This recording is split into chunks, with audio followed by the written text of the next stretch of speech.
의원의 관계자에 따르면 텍사스, 알래바마, 켄터키, 뉴저지, 워싱턴주가 이에 대한 조사를 진행 중이라고 로이터 통신이 현지 시각 16일 보도했습니다. 오늘은 전국에 구름이 많이 낀 가운데 서울을 포함해 전국적으로 밤까지 소나기가 내리겠습니다. 주말인 내일은 전국이 대체로 흐리겠고 수도권에는 새벽부터 아침 사이 비가 오겠습니다. 또 오후에는 서울과 경기 내륙, 강원 지역에 강한 소나기가 예상됩니다. 내일 아침 기온은 서울이 21도 등 전국이 19도에서 22도로 오늘보다 3도에서 5도 정도 높겠습니다. KBS 제1라디오 5시 뉴스를 마칩니다. KBS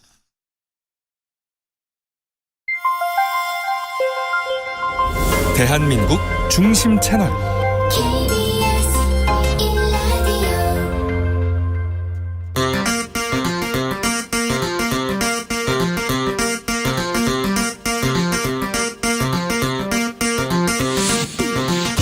주진우 라이브.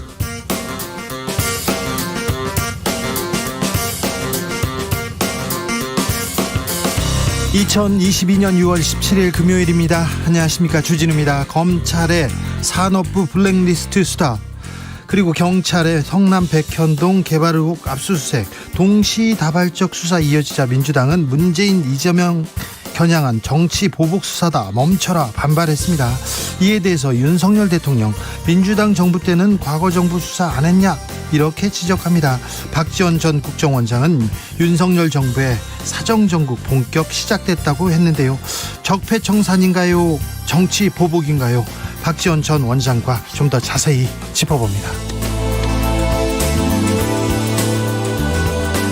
윤 대통령이 한상혁 전현희 위원장 거취 논란에 대해서 알아서 판단할 문제다, 두 위원장은 국무회의에 올 필요가 없다 이렇게 밝혔습니다. 박근혜 정부 때 사직 강요 수사한 사람이 윤석열 검사인데요. 함께 일 못한다 이렇게 선을 그었습니다. 조선일보에서는 문재인 정부 알박기 인사다, 국민의힘에서는 새 정부에서 버티고 있는 것 모렴치한 일이다 이렇게 주장했는데요.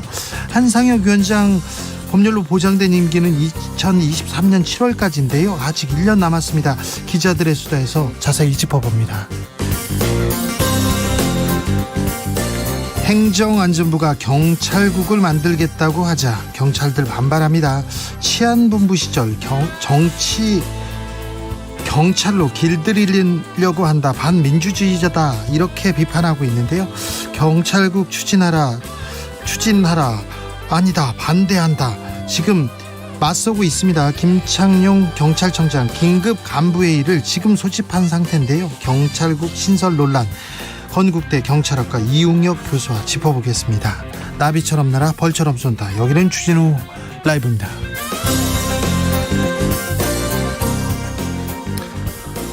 오늘도 자중자애, 겸손하고 진정성 있게 여러분과 함께 하겠습니다. 국회가 휴업 중입니다. 노는 날 계속되고 있습니다. 세비 반납하라 이런 목소리도 나오는데요. 그런데 여야가 또 당내 태스크포스 출범시키겠다는 얘기 나옵니다. 민주당에서는 박순애, 김승희 장관 후보자 인사검증 TF팀 꾸리겠다고 하고요. 국민의힘에서는 서해 공무원 피격 사건 진상규명 TF팀 꾸렸습니다. 그런데 이런 TF팀도 좀 만들어달라, 이런 일도 좀 해결해달라, 이런 얘기 여러분의 목소리 들려주십시오. 크게 전달하겠습니다. 샵 9730, 짧은 문자 50원, 긴 문자는 100원이고요. 콩으로 보내시면 무료입니다. 그럼 주진우 라이브 시작하겠습니다.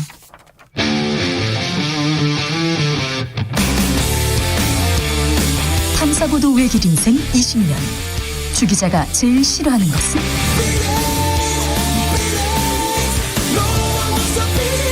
이 세상에서 비리와 부리가 사라지는 그날까지, 오늘도 흔들림 없이 주진우 라이브와 함께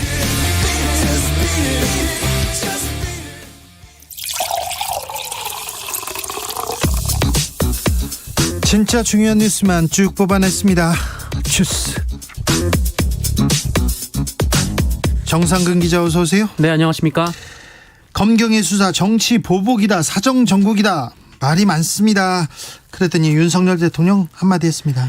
네, 윤석열 대통령은 오늘 기자들과 만난 자리에서 이 정상적인 사법 시스템을 정치 논쟁화하는 것은 바람직하지 않다라면서 이 형사사건 수사는 과거 일을 수사하는 것이지 미래 일을 수사할 수 없다라고 말했습니다. 여기까지는 뭐 할 수 있는 얘기인데요. 네, 그러면서 과거 일부터 수사가 이뤄지고 좀 지나면 현 정부 일에 대한 수사가 이뤄지는 것이다라면서 이 민주당 정부 때는 안 했습니까라고 주장을 했습니다. 민주당 정부 때는 안 했습니까?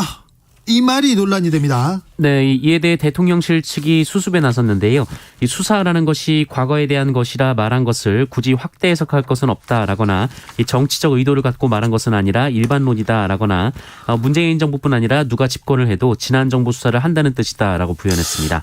지금 뒷수습에 나섰는데 잘 되지 않습니다. 근데 여당 국민의힘에서는 한 발짝 더 나갔습니다. 네, 국민의힘 권성동 원내대표는 오늘 기자들과 만난 자리에서 관련 논란에 대해 자신들이 할 때는 적폐청산이고 윤석열 정부에서 하는 건 정치 보복이라 주장하는 건 이해할 수 없다라고 말했습니다. 민주당은 발끈합니다. 박홍구 민주당 원내대표는 윤석열 정부가 검찰을 동원해 사정공안 전국을 조성하고 정치 보복에 나섰다라고 규정하면서 무리한 수사와 치졸한 탄압이 윤석열실 정치 보복의 실체라고 말했습니다. 민주당은 검찰 출신 인사 대거 등용, 이 김건희 여사 행보와 관련된 논란 등으로 정권에 대한 비판이 거세지는 데 따라 이를 타개하기 위한 방안으로 수사가 이뤄지는 것으로 보고 있는 상황입니다. 자, 이명박 박근혜 전 대통령 구속한 사람이 윤석열 검사였습니다. 서울중앙지검장 검찰총장을 문재인 정부에서 했어요. 그때 법과 원칙대로 하신 거 맞지요? 그런데 민주당 때는 안 그랬냐? 이게 민주당 때도 보복했다 이렇게 들릴 거 아닙니까? 그렇게 이해하는 사람들이 많잖아요. 네, 그렇게 언론 보도 많이 나오고 있습니다. 네. 그러면 지금 전 정권 보복의 선봉장에 서 있다가 지금 대통령 되신 겁니까? 이렇게 말 한마디가 굉장히 지금 큰 파장을 낳고 있습니다. 이 내용은 주말을 크게 뜨겁게 달굴 것으로 보입니다. 네. 자, 문재인 정부 때 임명된 기관장들 여당에서 사퇴 종용하고 있습니다. 네, 권성동 원내대표는 오늘 오전 MBC 라디오와의 인터뷰에서 이 방통위와 권익위는 정부 핵심 부처라면서 이 현 위원장들이 문재인 전 대통령의 철학에 동의해서 그 자리에 가 있는 것이지 윤석열 대통령의 철학에 동의해서 그 자리에 있는 게 아니지 않나라고 주장했습니다. 그러면서 철학도 맞지 않는 사람 밑에서 왜 자리를 연명하는가라며 정치 논리적으로 있을 수 없는 것이다라고 주장했습니다. 보수 언론과 지금 국민의힘에서 계속해서 기관장들 사퇴하라고 압박하고 있습니다. 윤석열 대통령도 한마디 했습니다. 네, 윤석열 대통령은 두 사람은 임기가 있으니 자기가 알아서 판단할 문제다라고 말했습니다만 이 국무회의에 부르지 않으면서 사실상 사퇴를 압박한 거 아니냐라는 질문에 대해서는 이 국무회의의 필수 요원, 이 국무위원도 아닌 사람들이 와서 앉아 있으면 다른 국무위원들이 마음에 있는 이야기를 툭 터놓고 할 수도 없다라면서 올 필요가 없는 사람까지 다 배석시켜서 국무회의를 할 필요가 있나라고 말했습니다. 올 필요가 없다 이렇게 얘기했습니다. 민주당에선 또 여기에 대해서 또 한마디 했습니다. 네, 우상호 민주당 비상대책위원장은 백운규 전 장관이 전 정권이 임명한 사람들과 계속 일하는 게 맞나 하는 마음을 가지고 호흡 맞출 수 있는 사람을 쓰고 싶었던 것이 부정부패인가라면서 한편으로는 이에 대해 처벌을 하면서 한편으로는 윤석열 정부와 국민의힘이 똑같은 짓을 하고 있다라고 말했습니다. 네, 윤석열 검사는 박근혜 정부의 사직 강요 수사 직접 한 분입니다. 지금은 함께 일 못하겠다 이렇게 얘기합니다. 철학이 다르다. 네, 무슨 말인지는 알겠는데 이게 지금 산자부 장관 수사가 똑같은 일인데요. 이게 한편에서는 나가라, 한편에서는 또 임기가 있다. 계속해서 충돌하고 있습니다. 감사원에서 서해 공무원 피격 사건 감사 착수했습니다. 네, 감사원은 오늘 관련 사건에 대해 해양경찰청 및 국방부 등을 대상으로 감사에 착수했습니다. 이 최초 보고 과정과 절차 등을 정밀하게 점검해서 업무 처리가 적정했는지에 대해 확인할 예정이라고 하는데요.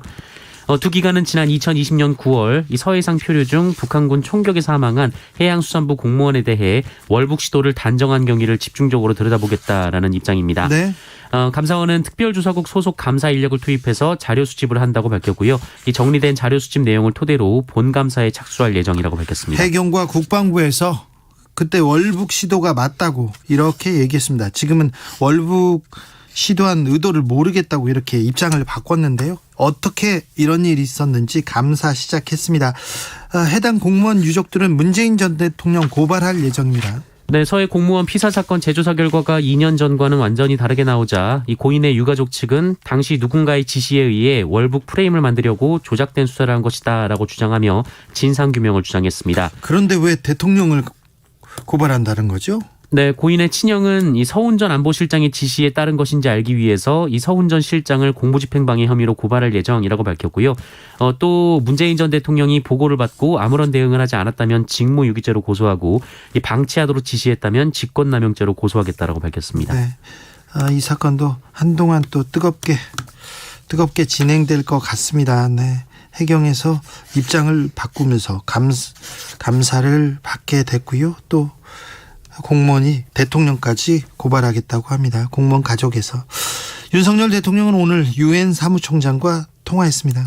네, 윤석열 대통령이 취임 후 처음으로 안토니오 구테스 유엔 사무총장과 전화통화를 했습니다. 이 자리에서 윤석열 대통령은 북한의 핵미사일 도발 행위는 한반도와 국제사회의 평화와 안정을 심각하게 위협하는 행위라면서 유엔 안보리 차원의 단호하고 단합된 대응이 이루어지지 않을 경우 이 북한의 핵미사일 개발을 용인한다는 잘못된 메시지가 전달될 수 있다라고 강력 대응을 주장했습니다. 앞서 유엔 안보리는 북한의 대륙간 탄도미사일 시험 발사에 대한 추가 제재를 논의했으나 이 중국과 러시아의 반대로 부결된 바 있습니다.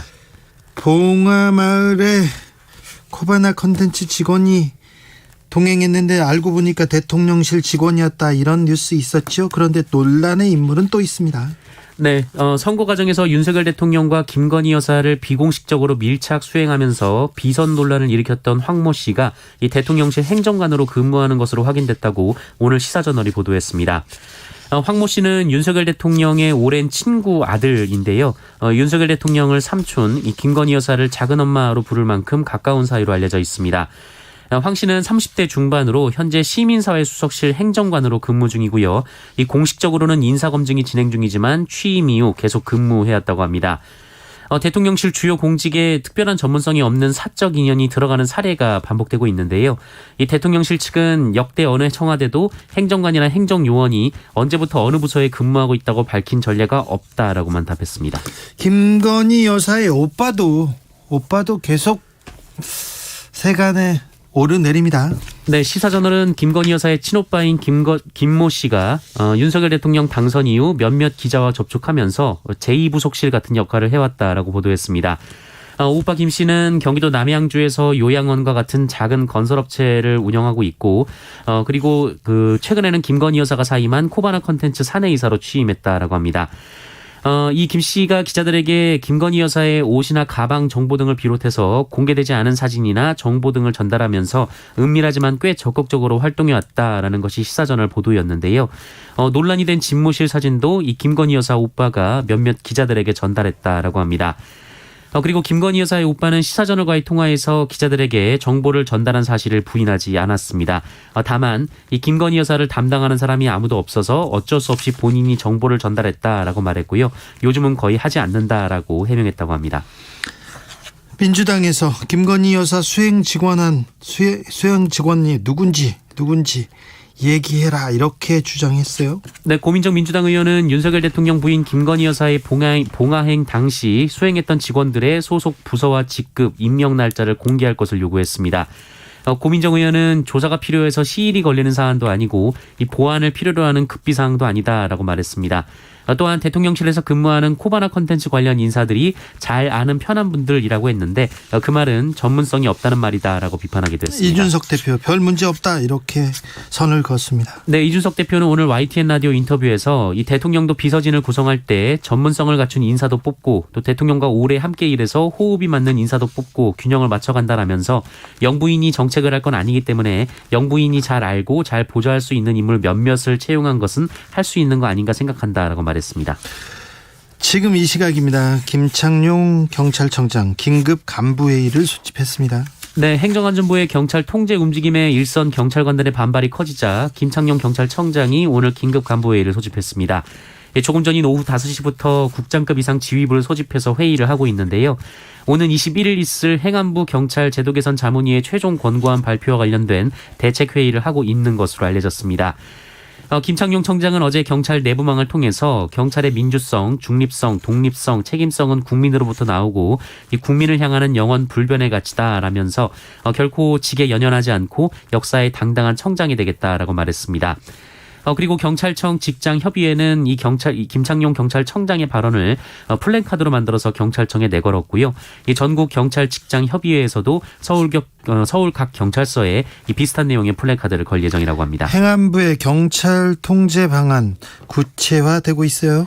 네, 말씀드린 대로 행안부 경찰 제도 개선 자문위원회가 다음 주에 권고안을 발표할 예정인데요.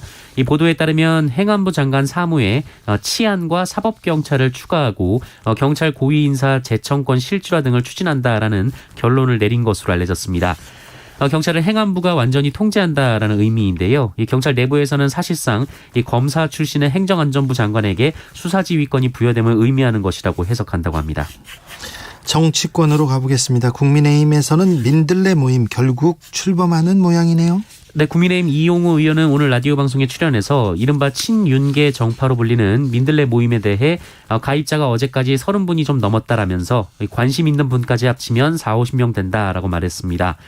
이 국민의힘 의석이 115석이기 때문에 이 민들레 모임이 출범할 경우 최대 개파가 될 것으로 보이는데요. 그렇네요. 이용호 의원은 소나기가 그치면 이제 출범을 하려 한다라면서 이 권성동 원내대표도 민들레에 대한 오해가 좀 있으니 포장지라도 좀 바꿔서 하면 어떠냐고 하셔서 고민 중이다라고 말했습니다. 코로나 상황 어떻습니까? 네, 오늘 코로나19 신규 확진자 수 7,198명입니다. 어제보다 796명 줄었고요. 금요일 발표 기준으로 지난 1월 21일 이후 최저치를 기록하고 있습니다. 사망자는 9명으로 닷새째 한 자릿수를 기록하고 있고요. 위중증 환자는 82명으로 엿새째 두 자릿수입니다. 확진자의 일주일 격리 계속되는 것 같습니다. 네, 정부는 오늘 코로나19 확진자의 일주일 격리 의무를 향후 4주간 더 유지하기로 했습니다. 유행 상황을 좀 더 안정적으로 관리해야 한다라는 이유이고요. 이 코로나19 유행 상황 자체가 전반적으로는 호전되고 있습니다만 이 격리 해제에 따른 확진자 증가를 감수하기에는 아직 위험이 크다라고 판단하고 있습니다. 이 전문가들도 현재의 유행 안정세를 조금 더 이어나갈 필요가 있다라고 봤는데요. 현재 대다수의 전문가가 하반기 재유행 가능성을 언급하고 있습니다.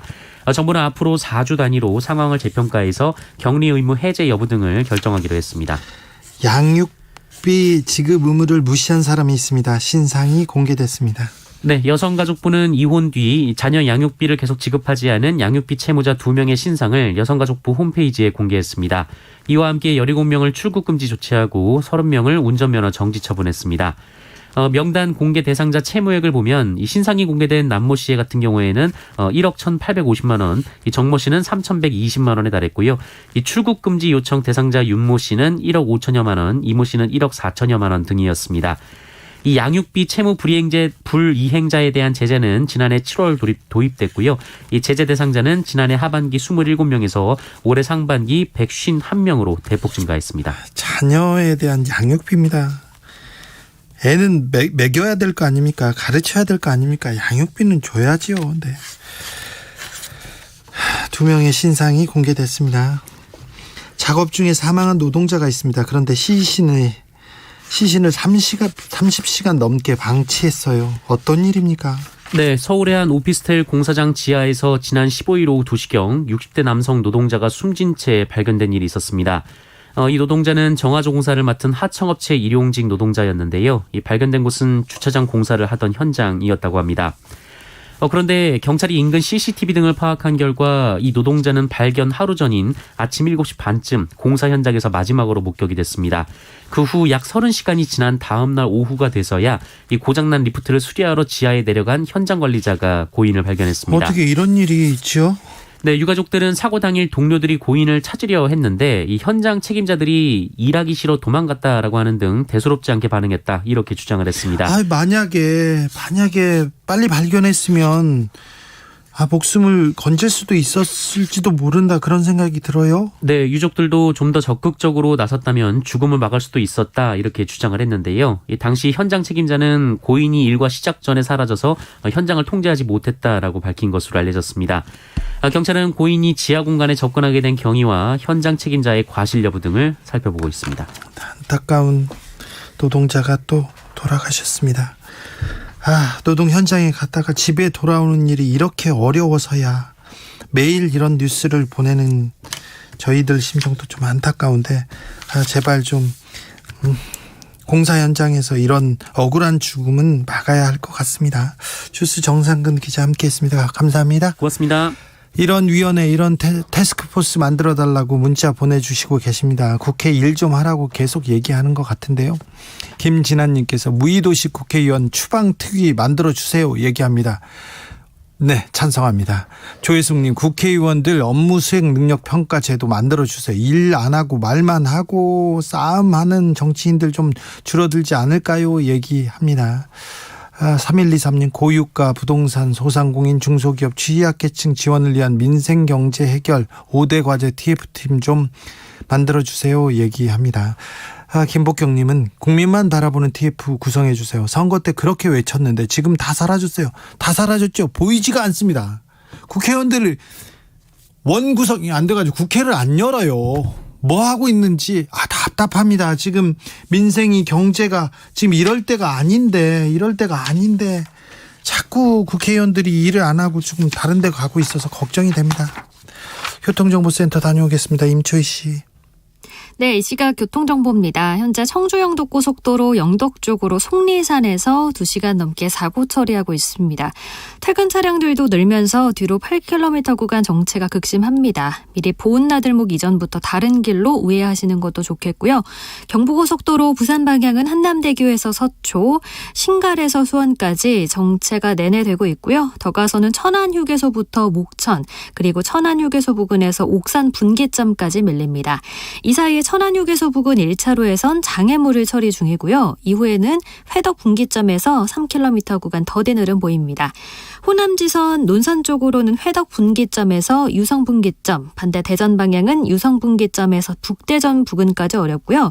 당진 대전고속도로 대전 쪽으로는 남세종부터 유성까지 7km 구간 제속도 못 내고 있습니다. KBS 교통정보센터에서 임초희였습니다.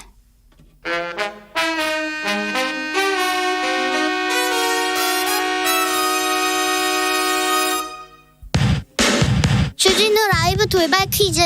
오늘의 돌발 퀴즈는 객관식으로 준비했습니다. 문제를 잘 듣고 보기와 정답을 정확히 적어 보내주세요. 코로나 확진자에 대한 격리 의무가 당분간 유지됩니다. 방역 당국은 코로나 확산세가 잦아들고는 있지만 격리 의무를 해제할 만큼의 기준에는 이르지 못했다고 판단했는데요. 사망자 수와 치명률 지표들을 봐가며 해제 여부를 정하기로 했습니다. 자, 여기서 문제 드릴게요. 만약 오늘 코로나에 확진된다면 며칠 동안 격리해야 할까요? 보기 드릴게요. 1번 7일, 2번 7주. 다시 들려드릴게요. 1번 7일, 2번 7주. 샵 9730 짧은 문자 50원, 긴 문자는 100원입니다. 지금부터 정답 보내주시는 분들 중 추첨을 통해 햄버거 쿠폰 드리겠습니다. 주진우 라이브 돌발 퀴즈 월요일에 만나요.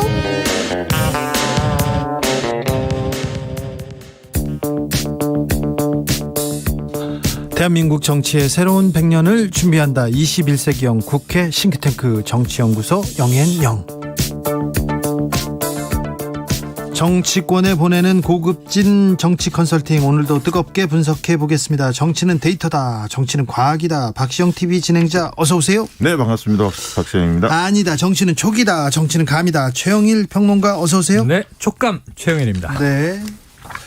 무슨 일로 바쁘십니까? 네, 무슨 일로 바쁘세요? 한가해요. 한가해요? 네, 괜찮아요? 그럼요. 네. 네, 요새 틀면 나오지는 않습니다. 아이, 그럼요. 네, 요새는 뭐 네. 네. 워라벨을 잘하고 있습니다. 그렇습니까? 네. 네. 모처럼 봐서 너무너무 좋습니다. 네. 그냥 그리고 진짜 오랜만에 봤네요. 박시영 진행자가 바쁘셔서 그렇지. 바쁜 척인가요? 아니, 진짜 제일 바쁘죠. 좀 근데 바빴습니다. 오늘 얘기를 들어보니까 바쁠 일이 있었더라고요. 네? 네, 나중에 공개하겠습니다. 네. 그래요? 네, 알겠습니다. 개봉박두. 자, 윤석열 대통령이 오늘 출근길에서 이런 얘기했습니다. 민주당 정부 때는 안 했냐? 형사사건 다 과거 수사지, 미래 수사할 게 뭐가 있냐? 이렇게 얘기했는데 네. 민주당 정부 때는 안 했냐? 이 말이 지금 굉장히 커지고 뜨겁게. 있습니다. 네. 아니, 그러니까, 그건 괜히 벌집을 쓰시는 것 같아요. 그러니까 도어 스태핑해서 매일 기자들 그 집무실 앞에서 브리핑 하시지 않습니까? 네. 이게 처음에 좀 신선해 보였는데 네. 이 좀 정제되지 않는 발언들이 계속 나오고 또 어떤 발언들은 굉장히 또 추상적 일반적 발언밖에 안 나와요. 뭐 정책에 대해서 여쭤보면 그런데 이제 이 수사 관련해서 상당히 민감하잖아요. 정치보복이라는 프레임이 현실적으로 존재하고. 그래서 이제 좀 야당 쪽에서는 왜 그 이재명 뭐 등등 문정권 사람들만 이렇게 조사하냐. 김건희 여사 관련해서 지금 수사가 진척된 게 있냐. 도이치모터스 등등 허위 경력, 이력 문제도 네. 있지 않습니까? 이러면서 형평성 문제를 들고 나오거든요.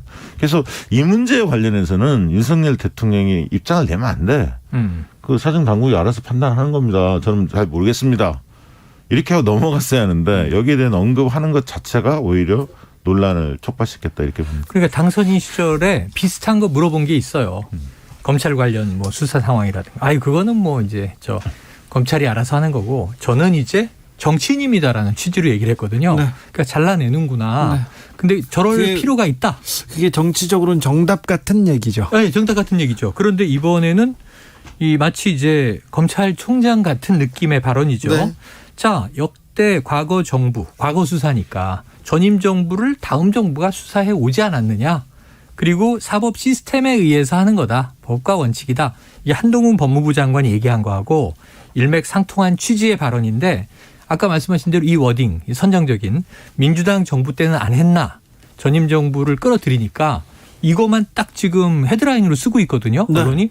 그럼 이거 잘못 이 국민들이 이해하면 이 민주당 정부 때도 정치보복 했으니까 그렇게 우리도 할 이해하죠. 거야. 이렇게 이해가 되는 지금 게 기사가 그렇게 문제예요. 나와요. 사실은 그건 아닌데 그래서 문제는 이 대통령으로서의 발언 하나가 매우 엄중한 것이 이 사안에 대해서는 지금 공석인데 검찰총장이 답변하고 그 다음에 법무부 장관이 이 선에서 답변하고 최종 결정권자로는 대통령이 만약 필요하면 답변을 하는 건데 대통령이 항상 일선에서 먼저 질러버려서 그 다음은 얘기할 사람이 없는 거예요. 아니, 그 수사 자체를 그 박근혜 전 대통령 탄핵 때도 윤석열 당시 검사가 네. 중심이 돼서 한 당사자고 그렇지 않습니까? 당사자예요. 그리고 문재인 정부 때도 검찰총장 내지 뭐 중앙지검장 이렇게 요직에 있었고 네. 그 당시 문재인 정부하고 사이가 안 좋다는 건 다 알고 있지 않습니까? 스스로 판단해서 조사한 거잖아요. 그렇죠. 근데 이제 그걸 가지고 본인이 했던 게 있는데 이렇게 말씀하시는 건 좀 납득하기 어렵습니다. 이거 민주당 정부가 이렇게 돌려줄 수 있어요. 그러니까 민주당 정부 때는 이런 수사 안 했어요? 이렇게 물어본 건데 네. 그럼 민주당 정부 때는 누가 그런 수사했죠? 그렇죠. 누구의 의지였죠? 그럼 본인이 했던 거잖아요. 그러니까 이렇게 해서 지금 전 정권 이게 보복의 얽히고 설수 선봉장이었냐 이런 얘기가 바로 네, 나옵니다. 그렇습니다. 바로 나와서 이렇게 조금 정치적으로 또 논란이 될 만한 발언이 또 나왔습니다. 도스태핑 네. 좀 정제될 필요가 그런데 있겠습니다. 민주당에서는 이재명 의원에 대한 수사들이 동시다발적으로 이루어지고 있고 그다음에 뭐 산업부 블랙리스트 수사도 그렇고 기획 수사다 이거 청부 수사다 이렇게 얘기합니다. 근데 이게 너무 다발적으로 나와서 그런 의혹을 받을 수 있어요. 건건이 보면 이게 범죄 혐의가 있고 뭐 고발이 들어왔고 그럼 당연히 이제 수사라는 것은 절차인데 그럴 수 있는데 문제는 이걸 한꺼번에 굳이 해야 되는가? 자, 예를 들면 이제 산업부 지금 이 관련해서는 전 장관을 구속영장 쳤는데 기각당했어요. 네. 근데 이제 보강 수사에서 또 칠 가능성도 있어요. 집요하게. 자, 거기에 또 박상혁 의원을 당시 청와대 행정관으로 처음엔 참고인이다 그랬는데 언론에는 피의자 신분으로 소환 조사할 것. 이렇게 나오는 상황에서 또 나왔어요. 정영애 전 여가부 장관. 여가부에서 이거 선거 전략 개발해 준 거 아니냐. 이런 걸로 지금 또 혐의가 이제 나오고 그러니까 우상호 비대위원장 얘기는 하루 이틀 사이에 이렇게 다발적으로 나오는데 이 취임 한 달여 만에 그럼 이제는 이 전임 정부에 대한 칼날을 빼든 거 아니냐. 그렇다면 타고 올라가서 어디까지 가겠느냐. 결국은 문재인 전 대통령을 포토라인에 세우겠다는 의지 아니냐라고 민주당은 해석할 만한 상황이 네. 벌어지고 있는데 여기 플러스 이재명 의원이 또 있는 거예요. 그렇죠. 근데 이재명 의원은 또 그동안 언론에서 얘기했던 여러 가지 혐의들이 동시에 들어가요. 자, 법인카드 의혹. 네. 이거 지금 100여 군데 압수수색을 합니다. 129군데입니다. 네. 그게 그다음에 법인 카드로 지금 의혹을 받고 있는데 금액이 197만 원인가 그렇죠? 현재는 그래요. 그런데 129곳을 했어요? 네네. 그러니까 이제 100 만 얼마인데요? 원당 한 군데 이렇게 되는 건가? 그래요. 예전에 길 가다 이 무서운 형이 너 뒤져서 10원 나오면 한 대야 막 이랬는데 지금 100여만 원에 100여 군데. 네. 자, 근데 이게 지금 그러니까 지금 이게 전방위적으로 전 정권 관련된 인물들에 대한 전방위적 수사가 이루어지고 있는데 이게 이제 한동훈 법무장관의 이제 약간 특징이기도 하잖아요. 그 특수부의 네, 네. 어떤 그런 뭐 과거에 예. 전례들이 있으니까 예상은 했지만 좀 더 빨라졌다는 느낌이 드는 이유는 아주 빠르다. 어떤 생각이냐면 이게 이제 대통령 지금 윤석열 대통령 지지율이 좋지 않잖아요. 오늘 이제 갤럽 조사도 그렇고 어제 MBS 조사, 니어미스 조사도 다 50% 밑돌았거든요. 40% 후반대였단 말이죠. 그러니까 정권으로서는 굉장히 위기감을 느낄 거고 최근에 김건희 여사의 그 리스크 굉장히 커졌지 않습니까? 네. 그러면서 뭔가 이게 좀 보여줘야 이슈 하는. 전환도 필요하고 그런 측면에서의 뭔가 그 수사의 어떤 필요성, 당위성이 좀 더 빨라진 거 아니냐 그런 생각이 좀 듭니다. 근데 그것도 조금 이제 이 오류거나 패착일 수 있는 게 이 검찰 출신이기 때문에 이 수사나 어떤 이제 뭐 지지하는 국민들이 기대했던 공정과 상식 이런 부분에서 내가 잘할 수 있는 성과를 보여줌으로써 지지율을 끌어올리자 그럴 수도 있는데 네. 또 과반 가까운 반대했던 국민들 그 지지율이 지금 현재 국정 지지율이 말이죠. 선거 때랑 비슷하게 흘러가는 거예요. 지금 관망하고 있는 일부 국민과 문제 있다 반대하는 국민들 또 찬성 지지하는 국민들이 그냥 이 대선 때처럼 팽팽해요. 네. 쭉 그 라인이 가고 있는데 그럼 이제 민주당의 주장은 뭐예요? 검찰공화국 되는 거냐? 근데 안 그래도 검사 출신을 여기저기 많이 기용해서 인사 문제가 하나 있었는데 네. 자, 나는 수사로 성과를 보여드리겠습니다. 그럼 대통령 아니죠. 대통령 경제 지금 경제정책이 나오고 있어요.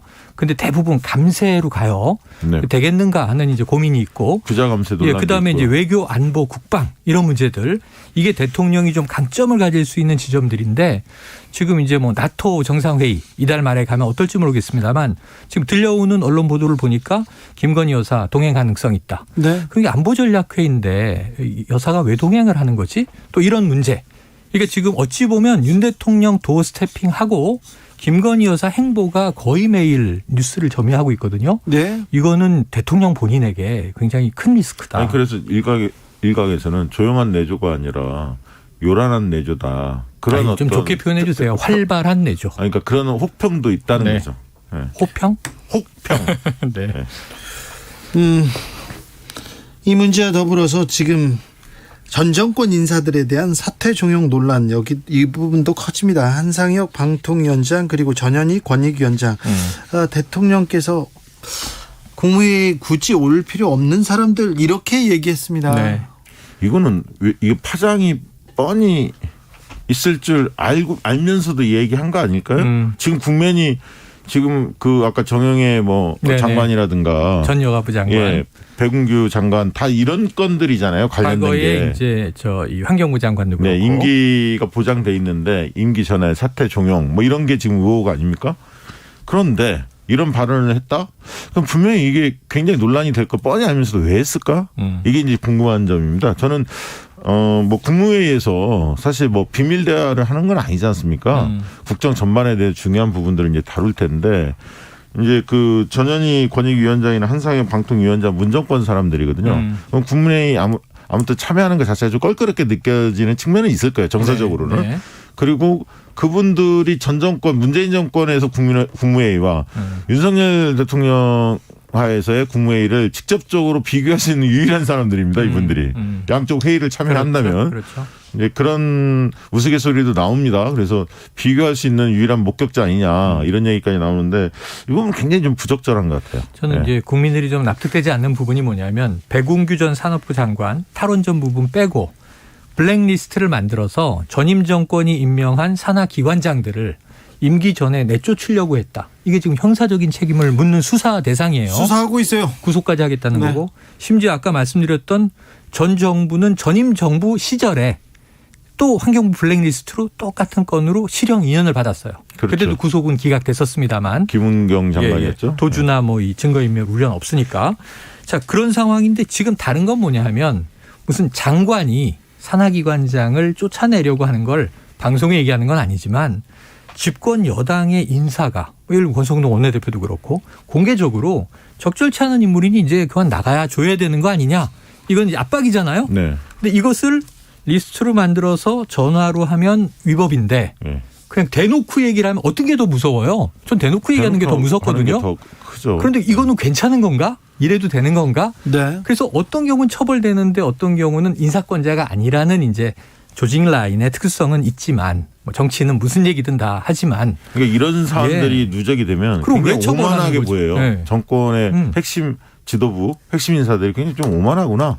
이런 걸 이제 국민들이 느낄 수밖에 없는. 근데 당 지도부가 이 정도 얘기를 하면은 지금 정부의 내각에서도 또 리스트 쳐다보고 있을 거 아닙니까? 전임 정부에서 알박기 했다고 비판한 그 인사가 많으니까. 네. 그럼 이것은 그냥 영구 악순환이 되는 거예요. 속보 말씀드립니다. 과기부에서 누리호 21일 날 2차 발사를 추진하겠다고 합니다.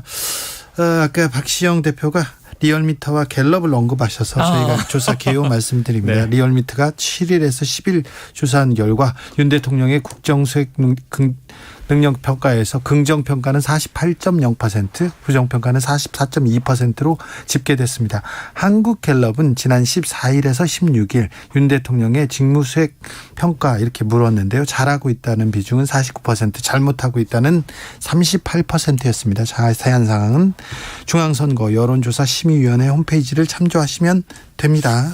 박지영 대표의 전략이죠. 3분 쉬어가려는데. 아니요. 네. 공정의 KBS입니다. 신뢰의 KBS. 자, 다음으로는 정치권 여당 야당 물어보겠습니다. 국민의힘 볼까요? 민들레 모임은 이렇게 출범하려나 봅니다. 갈 것 같아요. 이용호 의원이 네. 자, 이제 오해가 풀렸다. 시동 걸겠다. 이런 취지 얘기를 했어요. 사람도 다 모여간다 이렇게 시간 얘기합니다. 문제지 제가 보기에는 오래 안 기다리고 네. 조만간 출범할 것 같고 네. 달라진 게 뭐냐. 뭐 장제원 의원이 주도했다. 장제원 의원 나는 안 낄게. 뭐 이런 정도잖아요. 네. 그런데 제가 보기에는 결국 민심 들어볼래 약자인데 누구에게 얘기하는 거냐. 대통령에게 얘기하는 거잖아요. 국회의원들이. 근데 이게 지금 너무 빠르다는 생각이 드는데. 빠르죠. 왜냐하면 되게 집권을 하게 되면 여권 내에서 이제 갈등 같은 걸 봉합하고 하나 됩시다. 그리고 특히 뭐 차기 권력과 관련해서 차기 주자들 간의 갈등 요소는 늘 있기 마련인데 지금 국민의힘 내부에서 예를 들면 윤석열 대통령한테 노골적으로 반기를 드는 사람은 없잖아요. 지금 국면에서. 근데 굳이 이렇게 무리하면서까지 왜 추진할까? 물론 이제 뭐 이준석 대표를 좀 따르는 분들, 뭐 안철수 전 대표 의원을 따르는 분들 일부 있겠죠. 그렇죠. 그게 뭐 굉장히 위협적이라고 느껴지지는 않을 텐데. 그리고 홍준표 시장 같은 경우 좀 조용히 지내는 거 아닙니까? 따르는 의원들이 많지도 않고. 그런데 굳이 왜 이 시점에 논란을 일으키면서 좀 의아한 생각이 듭니다. 석석대전. 그런데 그 이후에도 이준석 대표 윤핵관들의 충돌은 계속해서 이어집니다. 윤리위도 있지만 이준석 대표와 윤핵관들의 충돌은 멈추지는 않을 것 같습니다. 요즘에 최근에 배현진 최고위원하고 석진대전. 네. 석진대전. 나이 차이가 2살인가 3살밖에 안 2살이요? 나잖아요. 젊은 이제 정치인들이죠. 네, 그래서 이제 보통 중진 의원들이 이준석 대표하고 말싸움을 하면 되게 이준석 대표가 오히려 더 말싸움을 잘합니다. 되게 보면 네. 중진 의원들이 체면을 구기는 경우가 많은데 방송에서 단련됐죠. 네, 근데 이제 배현진 최고도 굉장히 입담이 강하잖아요. 방송 만만치 출신이고. 네, 그래서 이제 오히려 윤핵관 쪽에서 배현진을 미는 것 같다. 이게 좀 북돋아서 지금 이준석 맞대응하라고 선수로 치는 것 교체했습니까? 같다. 네, 그런 느낌이 듭니다. 배현진 의원 얘기를 하니까 지금 딱 떠오르는 게 박병석 의장 이제 임기 끝났습니다만 그 앙증맞은 몸으로 하면서 이제 항의하던 장면이 또 떠오르고 공개적으로 사과도 안 했지 네. 않습니까? 김은혜 의원 인수위 대변인 하다가 경기지사 출마하니까 네. 배현진 이제 의원이 대변인직을 그 자리로 이어받았었잖아요. 갔죠. 네. 그런데 이제 그 대변인직을 하던 와중에 이제 그 일이 또 벌어졌던 건데 당내에서 지금 이렇게 서로 저격이 벌어지니까 더 살벌해요. 그래서 석석대전 이후에 지금 석진대전까지 오는데 그 밑에는 결국은 말씀하셨던 친윤 그룹, 윤핵관 그룹과 이준석 대표의 독자 노선의 충돌이란 말이죠. 내년 6월 전당대회와 더 그 이후 총선의 공천권을 향한 싸움인데 자, 이준석 대표도 이제 물러날 것 같지는 않아요. 근데 지금 이 와중에 민들레 모임 말이에요. 이건 한 가지 꼭 말씀드리고 싶은 게 권성동 원내대표 얘기가 좀 맞다고 지지를 드리는 게 공식적으로 당정 기구가 네. 협의 기구가 있다. 있죠. 근데 대통령에게 따로 뭐 정치인들이 의원들이 민심을 전달해야 될 채널이 필요해요? 이게 또 비선 논란이잖아요. 결국은. 예. 그리고 또 두 번째로는 이준석 대표도 공식 기구를 통해서 이제 논의하면 된다. 당의 정책위도 있는 것이고. 네. 원래 고위 당정청 회의가 있어요. 당정청 회의가 지금은 이제 당정대나 네. 당정용이나 뭐 이렇게 불려야 되겠죠. 표현은 어떨지 모르지만 어쨌든 국무총리가 참석하고요. 여권에서 당대표, 원내대표 이런 분들, 정책위원장 이런 사람들이 참석을 합니다. 주무부처 장관도 들어오고. 장관들도 들어오고. 그래서 거기에서 주요 정책들 조율을 하거든요. 얼마든지 할 수 있습니다. 네. 5522님께서 경기가 어려운데 정치인들은 일 안 하고 싸움만 하는 것 같아요. 네, 그런 것 제발 같아요. 민생 경제도 좀 챙겨주셨으면 좋겠습니다. 이렇게 호소하고 계십니다. 원자 김님께서는 제발 약자 위한 정치 좀 해주세요. 살기 좋은 나라 만들라고 국회의원 만들어 놓았는데 속상합니다. 속상해 얘기합니다. 자, 김건희 여사의 조용한 행보에 대해서 조금 얘기를 하고 가야 될 것 같습니다. 두 분께서는 김건희 여사의 행보 어떻게 보고 계십니까? 어떻게 보세요? 저는 아까 이야기 드렸으니까 네네. 말씀하시죠. 아까 요란한 활발한 뭐 이런 수식어가 등장했는데 김건희 여사의 행보를 멈추기 어렵습니다. 사실은 이 본인 스스로가 그건 이제 허위 경력 이력 문제 때문에 대국민 사과를 하면서 자, 남편이 대통령이 되더라도 그땐 가정할 수밖에 없죠. 이 조용히 뒤에서 내조만 하겠습니다 하는 얘기를 했는데 사실은 이 뭐 내조의 이 범위를 따지기도 어려워요. 그렇죠. 과거 영부인의 경우에는 네. 예를 들면 뭐 내조라는 게 그냥 우리가 생각하는 의식주의 가사노동이 아니잖아요. 이 대통령의 배우자 입장에서는 그게 그럼 사적 모임에만 동행을 하는 거냐? 지금 예를 들면 바이든 대통령 만났고 박물관도 이렇게 가이드를 했습니다. 취임식 때 등장했죠. 다 공식적인 행보예요. 그런데 권양숙 여사가 상당히 칭찬하고 분위기 좋았어요. 봉화에서 얘기할 때. 야, 취임식 때 그 대통령 뒤에서 따라가는 모습 보기 좋았다. 그 또 행사 때 빗물 닦아주는 모습도 보기 좋더라. 그런 게 일종의 어찌 보면 좀 이 국민들에게 비치는 이미지로서의 내조. 대통령이 옆자리를 지키면서 뭐 챙겨주는. 근데 문제는 거기서 더 나가서 최근에 김건희 여사의 행보는 독자 행보예요. 봉화마을 혼자 갔고 수행원 4명하고 그리고 이제 엊그제 이순자 씨 만났고 그다음에 이제 이 국민의힘의 중진 의원의 부인 11명과 회동을 했고 대통령과 관계 없는 거거든요. 그런데 연희동 갔을 때 기자들이 물어보잖아요. 대통령의 메시지 가지고 오셨습니까? 이미 공식적인 존재로 인식되는 거예요. 이미 공식 인사죠. 네. 그럼 이제 이런 부분들에 있어서 이것을 통제할 수 없어요. 계속 할 거예요. 빈도는 줄일 수 있겠지만 나토도 같이 가고. 자, 그러면 이제 이런 부분에 있어서는 공식적인 수행팀을 붙이는데 자, 여기서 이제 그 당내 갈등이 있다. 전 갈등 아니고 제2부속실이라는 표현을 쓰면 공약 폐기니까 그렇게는 안 돼. 근데 공식 수행팀을 붙이자는 얘기까지는 양쪽 얘기도 똑같고 민주당의 조언도 똑같고 네. 전문가들의 조언도 똑같고. 근데 문제는 여기서 공식 팀을 안 붙인다면 그 이유는 뭐겠는가가 국민들이 굉장히 의아해할 문제다. 저는 사실 이 본질적 문제를 다뤄야 한다 봅니다. 그런 어떤 그 뭐 부속실을 형식적인 만드냐 문제 말고. 안 만드냐. 부속실 당연히 만들어야죠. 그리고 거기에 그럼 누가 과연 부속실 그 직원으로서 수행원들이 되는가. 수행을 하거나 쓴소리를 하거나 아무튼 행보에 대해서 입 바른 소리를 할 거냐 이것도 네네. 중요한데 어떤 인사들이 참여할 건가. 그런데 보다 근본적인 건 뭐냐면 조용한 내조를 왜 선택했습니까 과거에? 비리 의혹이 있었지 않습니까? 본인도 시인한 게 있고 허위 이력이나 경력 관련해서 인정도 했고요. 그다음에 그 뒤에 도이치모터스 사건 관련해서 지금 주가 조작 사건 관련해서 수사가 진행이 안 되고 있잖아요. 눈치 보고 있는 거 아닙니까 사실 검경이 다. 근데 법률가 출신이잖아요 대통령이. 법업할 평등해야 하는 거 아닙니까? 그런 상황에서 지금 자숙할 때지 영부인이 막 그렇게 활개치고 활동을 적극적으로 할 시점인가. 저는 그 부분 때문에 국민들이 지금 우려 섞인 반응을 보인다고 봅니다. 여론조사에서 사실 해보면 그렇게 나오거든요. 조용한 내조를 더 선호하는 견해들이 높단 말이죠. 민주당으로 가보겠습니다. 민주당은 당내 갈등 어떻게 풀어야 할까요? 그리고 선거 국면에서 등장했던 개딸 그 이후에 팬덤 정치 해법은 무엇일지 민주당의 고민도 깊은데요. 네, 저는 이게 좀 아까 지금 얘기한 본질을 봐야 한다. 형식을 보지 말고 민주당이 지금 혁신 문제에 똑같이 적용을 해보면 형식은 뭐냐면요. 이재명이냐 아니냐. 그거보다 다시 우리가 물어봐야 되는 건 왜 이재명이어야 하고 왜 이재명이 아니어야 하는가. 이 끝장 토론의 결론을 민주당이 끄집어내야 되는데 네. 그럼 거기서 이재명이란 도대체 뭔가. 사람 우리가 아는 이재명이 아니라 이재명이 만들려는 민주당, 이재명이 추구하는 이 정치. 이 컨텐츠가 뭔지를 규정을 해서 그걸 다 끄집어내놓고 당내에서 토론을 해요. 그래서 이게 민주당이 가야 할 방향, 혁신이 맞네.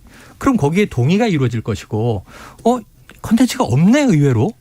그냥 그럼 뭐 정치 권력만 욕망만 있는 거야?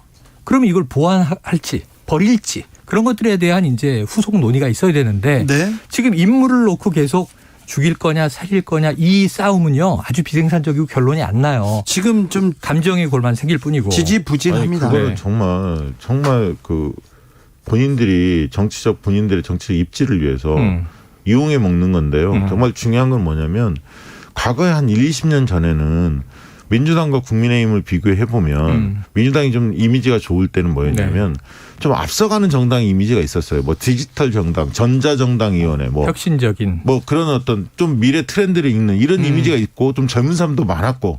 그래서 젊고 역동적이고 미래지향적 이런 이미지가 있었어요. 물론 좀 뭐 약간 그 이념에 사로잡혀 있다 이런 비판도 있었지만 그런 관점이 있었단 말이죠. 근데 지금은 이준석 대표가 들어서면서 국민의힘이 훨씬 더 활기차고 젊고 미래지향적인 모습을 띠고 있단 말이에요. 그러니까 어느 순간에 민주당은 낡고 늙은 모습으로 전락을 했는데 이 부분에 대한 뼈저린 반성이 없어요.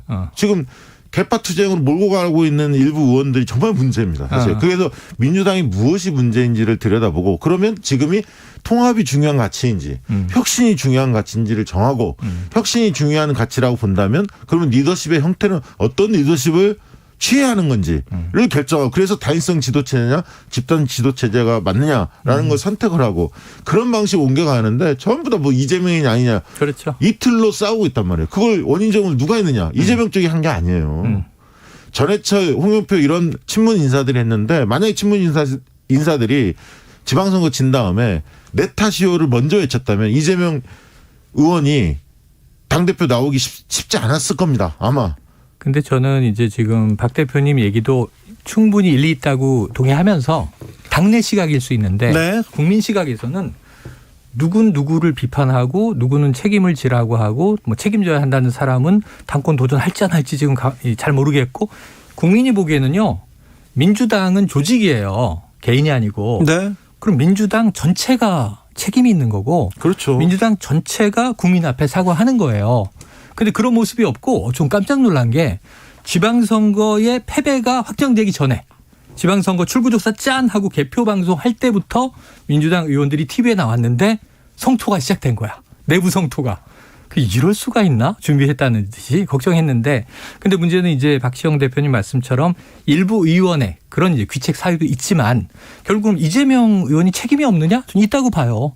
뭐 송영길 전 대표 책임 없는 있다고 봐요. 우상호 의원 다 있어요. 그러니까 다 책임이 있다라는 걸 우리가 서로 네 책임이 더 크냐 내 책임이 더 크냐 싸움이 아니라 똑같은 책임을 다 100%씩 있다고 치고 국민들 앞에 엎드리고 아까 말씀하신 대로 패인 분석해서 그럼 어떻게 혁신할지를 쓸 수 있는 자원인지 아닌지를 자기가 입증해야 되는 거죠. 근데 어떻게 누가 다 잘못했다. 그 지점에서 시작돼야 된다고 말씀하셨는데 네네. 그런 얘기가 지금 없어졌어요? 그러니까 예를 들면 대선이 왜 졌냐. 네. 그럼 문재인 정부에 대한 5년의 평가 당연히 있어야 하고. 네네네. 그다음에 그 대선 와중에 경선 후유증이 어땠는지. 네. 그다음에 대선 캠페인이 어땠는지 후보의 리스크는 어땠는지 전략은 어땠는지 뭐 이런 걸 다 종합적으로 평가를 해야 하는 거거든요. 네. 지금 그리고 요즘에 좀 민주당 보면은 당원 중심 정당 당원의 뭐 당원을 존중하고 뭐 이런 말은 많이 하는데 정말 당원을 존중하고 있는가. 몇몇 의원들은 당원들을 오히려 팬덤 정치 관련해서 논쟁을 짚으면서 오히려 더 분란을 일으키는 게 아닌가 그런 아쉬움이 있습니다. 대의원, 권리당원 그러니까 너무 좀 복잡한 것이 이거 한번 풀어헤쳐야 되는 게 전대루를 바꾸냐 못 바꾸느냐 이게 지금 2달 남았잖아요 사실상. 아니 그것도 말도 안 되는 게요. 당의 혁신위원회가 공식 기구입니다. 거기서 몇 개월 논의해서 대의원 20%도 낮추고 당원 45% 높이고 여론조사 30% 높이고 일반당 5% 이렇게 전향적인 안을 4월 달에 이미 발표를 했어요. 당 혁신기구가 오랫동안 준비해서. 그럼 그것을 받아들이면 되는 겁니다. 지금 와서 전준희가 뛰어서 지금 시점에서 새로 논의한다? 그게 더 우스꽝스럽죠. 왜냐하면 당 공식기구가 결정했던 안을 받으면 되는 거지. 아무튼 민주당도 국민의힘도 이 논쟁의 핵심에 국민이 있는가? 네. 그건 아닌 것처럼 보여요. 그러니까 상대가 있고 심판관은 국민인데 그럼 저는 민주당이 말이죠. 최소한 지금 정해진 룰이다 혹은 이게 좀 불합리하다 조직표가 너무 강하다 뭐 여러 가지 싸움이 있는데 다 일리는 있어요. 근데 저는 민주당의 결정은 뭐냐면 최소한 경쟁자보다는 나아야 국민 선택을 받는 거니까 네. 국민의힘보다는 우리가 더 나아져야 되는 거예요. 투명성이든. 맞는 말씀이고 혁신위원회를 왜 만들었냐 이거죠. 그런 식으로 한다면 앞으로도 혁신위원회 만들어봤자 전당대회 앞두고 한 달 내에 뭐 전준이 떼어서 그 안에서 새롭게 논의하면 앞으로도 혁신위원회는 무용지물이 될 수밖에 없다는 거예요. 맞아요. 그래서 혁신위에서 다 결정해야 한다. 저도 이 짧은 시간 동안 스피디하게. 네. 심은정님께서 민주당은 민주가 사라졌고요. 국민의힘은 국민이 없는 정당 같습니다. 이렇게 얘기하시고 날선 비판이다. 네. 6913님 김건희 여사가 봉화마을 가든 연희동 가든 관심 없어요. 그냥 두세요. 민주당 의원 여러분 이런 의제로 토론하는 건 시간 낭비입니다. 큰 정치하세요. 서민 정치하세요. 그렇게 얘기하셨는데 큰 선거가 끝났습니다. 네. 지금이 사실은 국민의 마음을 조금 사로잡기 좋은 때거든요. 그렇죠. 지금 어떻게 하는지 쳐다보고 있어요. 지금 아마 마음 둘 곳이 없을 겁니다. 네, 진 당이 있고요, 이긴 당이 있는데 지금 국민을 위해서 이렇게 잘하는 모습을 하나씩 둘씩 쌓아놨다가 선거 때 찾아가면 되는데 두 당 모두 정신 못 차리고 있습니다. 그런 것 같습니다. 왜 이렇게 논란이 당내에서 개파 그리고 누구 당권 여기에 중심이 돼 있는지. 두 당 정신 못 차리고 있고 대통령도 지금 뭔가 국정을 적극적으로 챙긴다는 느낌이 못 들다 보니까 민생은 힘들지 지금 경제도 엉망이지. 굉장히 지금 사람들이 답답해하고 있을 것 같습니다. 그렇습니다. 물가 계속 오르고요. 유가 주가는 떨어지고요. 네. 사람들이 불안해하고 있는데 정치권에서 조금 어디로 가야 됩니다. 어떻게 해야 됩니다. 그런 비전을 줘야 되는데 그런 목소리는 없고 당내에서 계속 갈등, 분란 이런 얘기만 나오니 뭐 국회도 지금 원구성이 마비된 그래서 상태. 국회에서 일을 안 해요. 잘 보셔야 되는 게 이렇게 국민들이 심리적 도탄에 빠져 있을 때 사실은 난세 영웅이 나겠죠. 그때 점수를 딸 수 네, 있다니까요. 그렇습니다. 최영일, 박시영 두 분 오늘 감사합니다. 네, 고맙습니다. 저희는 6시에 2부 이어갑니다.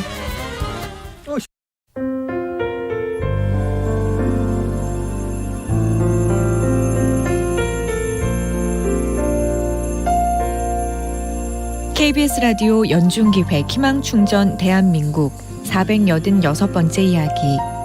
안녕하세요. 아나운서 이현주입니다. 8년 전 미숙아로 태어난 수아는 인지 능력이 점차 떨어지는 수아는 수시로 고열에 시달리고 있습니다. 한부모 가족의 가장인 엄마는 혼자서 이 모든 걸 감당하기 버겁습니다. 수아 엄마가 지치지 않고 오래도록 수아를 지켜줄 수 있도록 여러분이 힘을 실어주세요. 여러분의 따뜻한 손길이 희망의 빛이 됩니다. ARS 060-700-1580 060-700-1580 한 통화 3,000원으로 희망을 선물해 주세요. KBS 라디오 연중기획 희망충전 대한민국은 초록우산 어린이재단, 인탑스 주식회사 그리고 청취자 여러분과 함께합니다. ARS 060-700-1580 한 통화 3,000원입니다.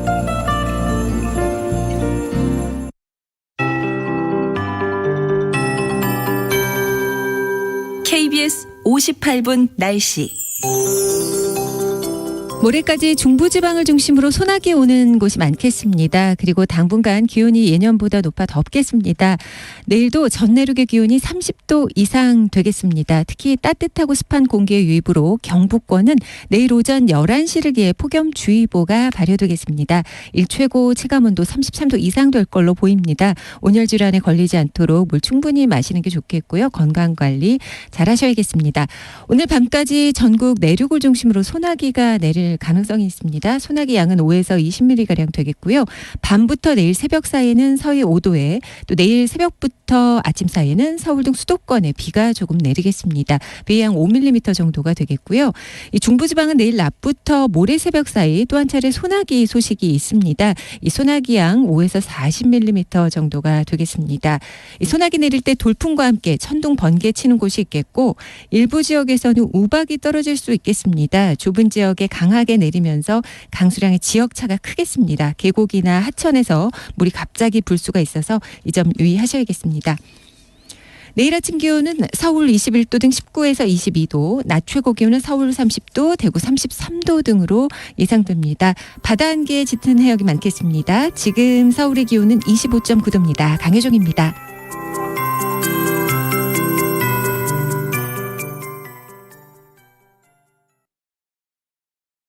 정성을 다하는 국민의 방송 KBS가 6시를 알려드립니다.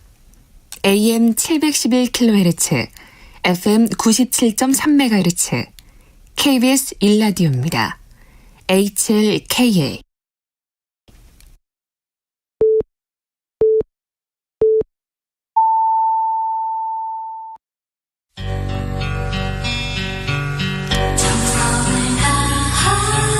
정성을 다하는 국민의 방송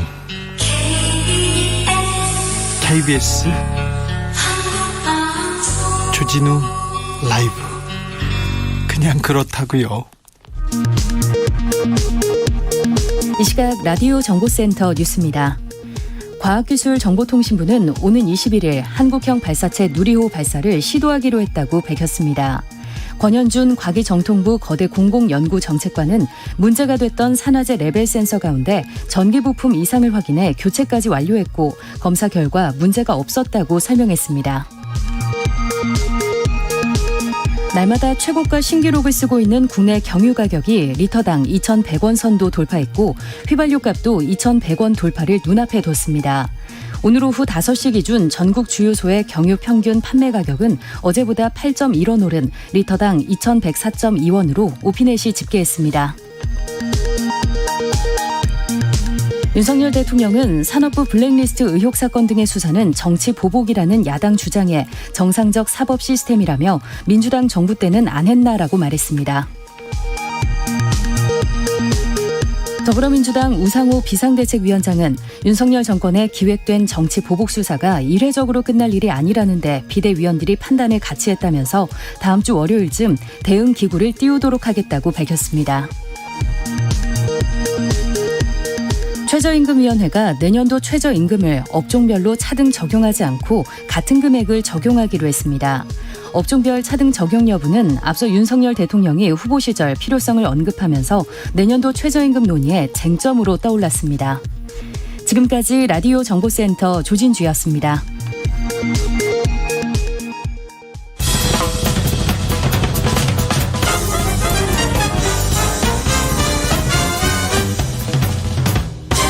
훅 인터뷰. 모두를 위한, 모두를 향한, 모두의 궁금증 훅 인터뷰.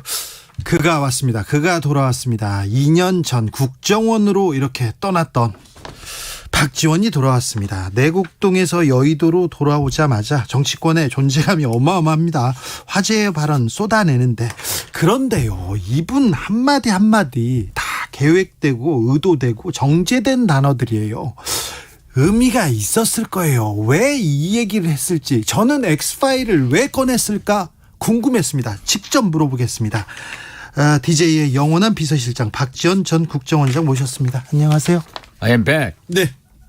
오셨군요. 돌아왔습니다. 네. 근데 2년 전보다 피부가 더 좋아지시고 건강도 더 좋아지신 거예요. 제가 하루에 15,000보를 걷고 네. 일주일에 3번씩 PT를 받고 네. 음식도 조절하고 술 안 먹고 네. 3kg 빼가지고 이렇게 돌아왔습니까? 돌아왔습니다. 지금 현역에서 지금 같은 나이 동안 이렇게 지금 같은 나이에 지금 활동하고 있는 분은 조 바이든 대통령밖에 없습니다. 그러니까 네. 조 바이든 대통령이 재선에 출마하면은 네. 박지원도 출마해요. 박지원의 꿈은 뭔지 그것도 궁금한데 저는 이것부터 물어볼게요. 원장님이 나오자마자 국정원 엑스파일을 딱 얘기했어요. 원장님보다는 네. 비서실장. 비서실장 그렇게 좋습니까? 불러주세요. 네. 실장님으로. 예. 네. 실장님. 예. 나오자마자 국정원 엑스파일 딱 던졌어요. 이게 파장이 얼마나 갈 것이라는 것은 분명히 산책하면서 고민하면서 사색하면서 다 아셨을 텐데 던지셨어요. 알았죠. 네. 표고동 심은 뜻이 있죠. 네. 제가 문재인 대통령의 부름을 받고 네. 국정원장직을 수락했을 때 네.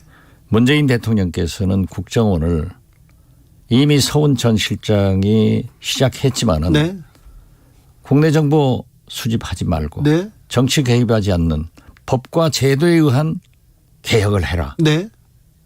그리고 국정원 60년사는 네. 김대중 탄압사입니다. 네.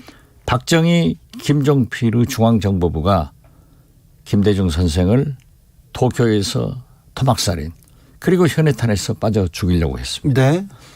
전두환, 노태우, 안기부가 사형 선고를 했습니다. 예. 이명박, 박근혜 가장 파렴치한으로 만들어서 소위 데이비슨 작전. 네.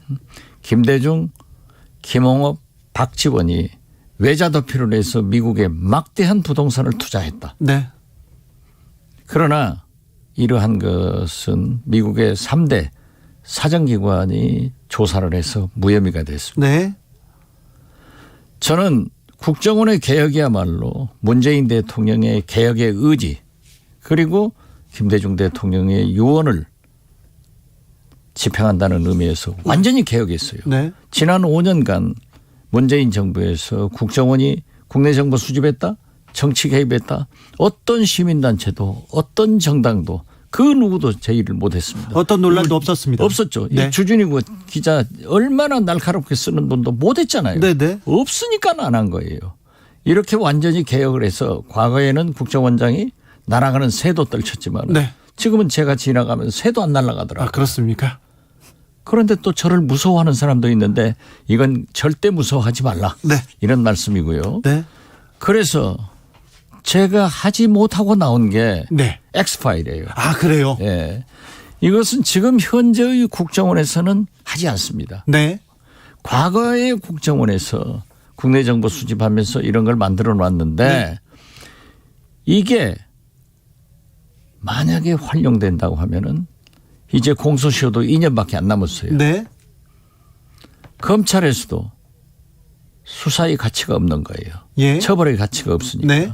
그렇게 됐는데 이걸 만약에 공개가 된다고 하면은 엄청난 파장이 올 것 아니냐. 네. 그래서 저는 이 불행한 역사를 개혁하고 청산하는 데는 네. 특별법을 제정해서 이 파일을 없애야 된다. 네. 하고 이건 제가 정보위에서도 네. 주장하던 부분 주장했죠. 네. 그리고 모든 기자들에게도 이걸 얘기를 했고. 네. 그런데 당시 민주당에서 반대하더라고요. 그랬습니까? 국민의힘에서는 찬성하는데. 그래요? 예.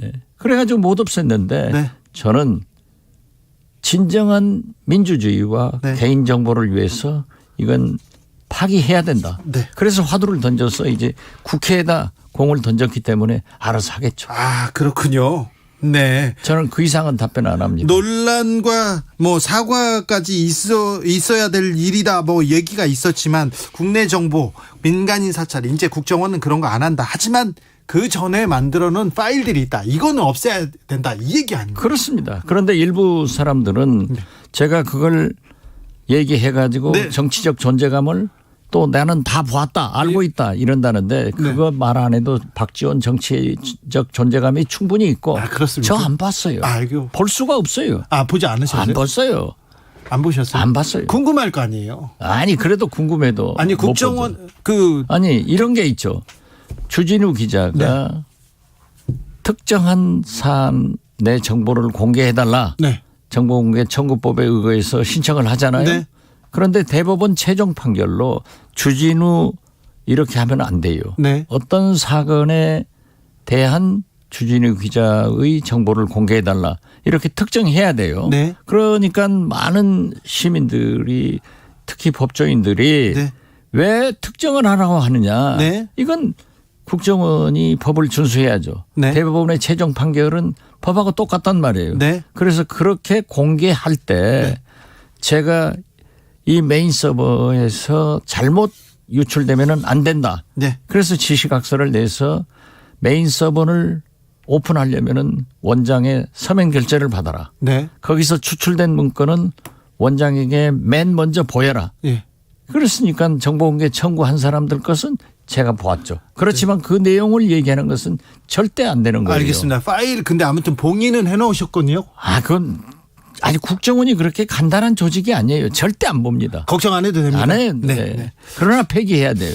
어떤 대통령이 어떤 국정원장이 와서 그러한 것을 네. 정치적 탄압의 유혹을 느낄 때 할 수 있죠. 네. 이걸 안 해드리기 위해서 한 거예요. 예전 대통령은 그 국정원 파일 읽느라고 밤새는지 몰랐다고 그런 얘기도 있었지 않습니까? 그런 사람들은 다 감옥 갔잖아요. 아, 그렇습니다. 네.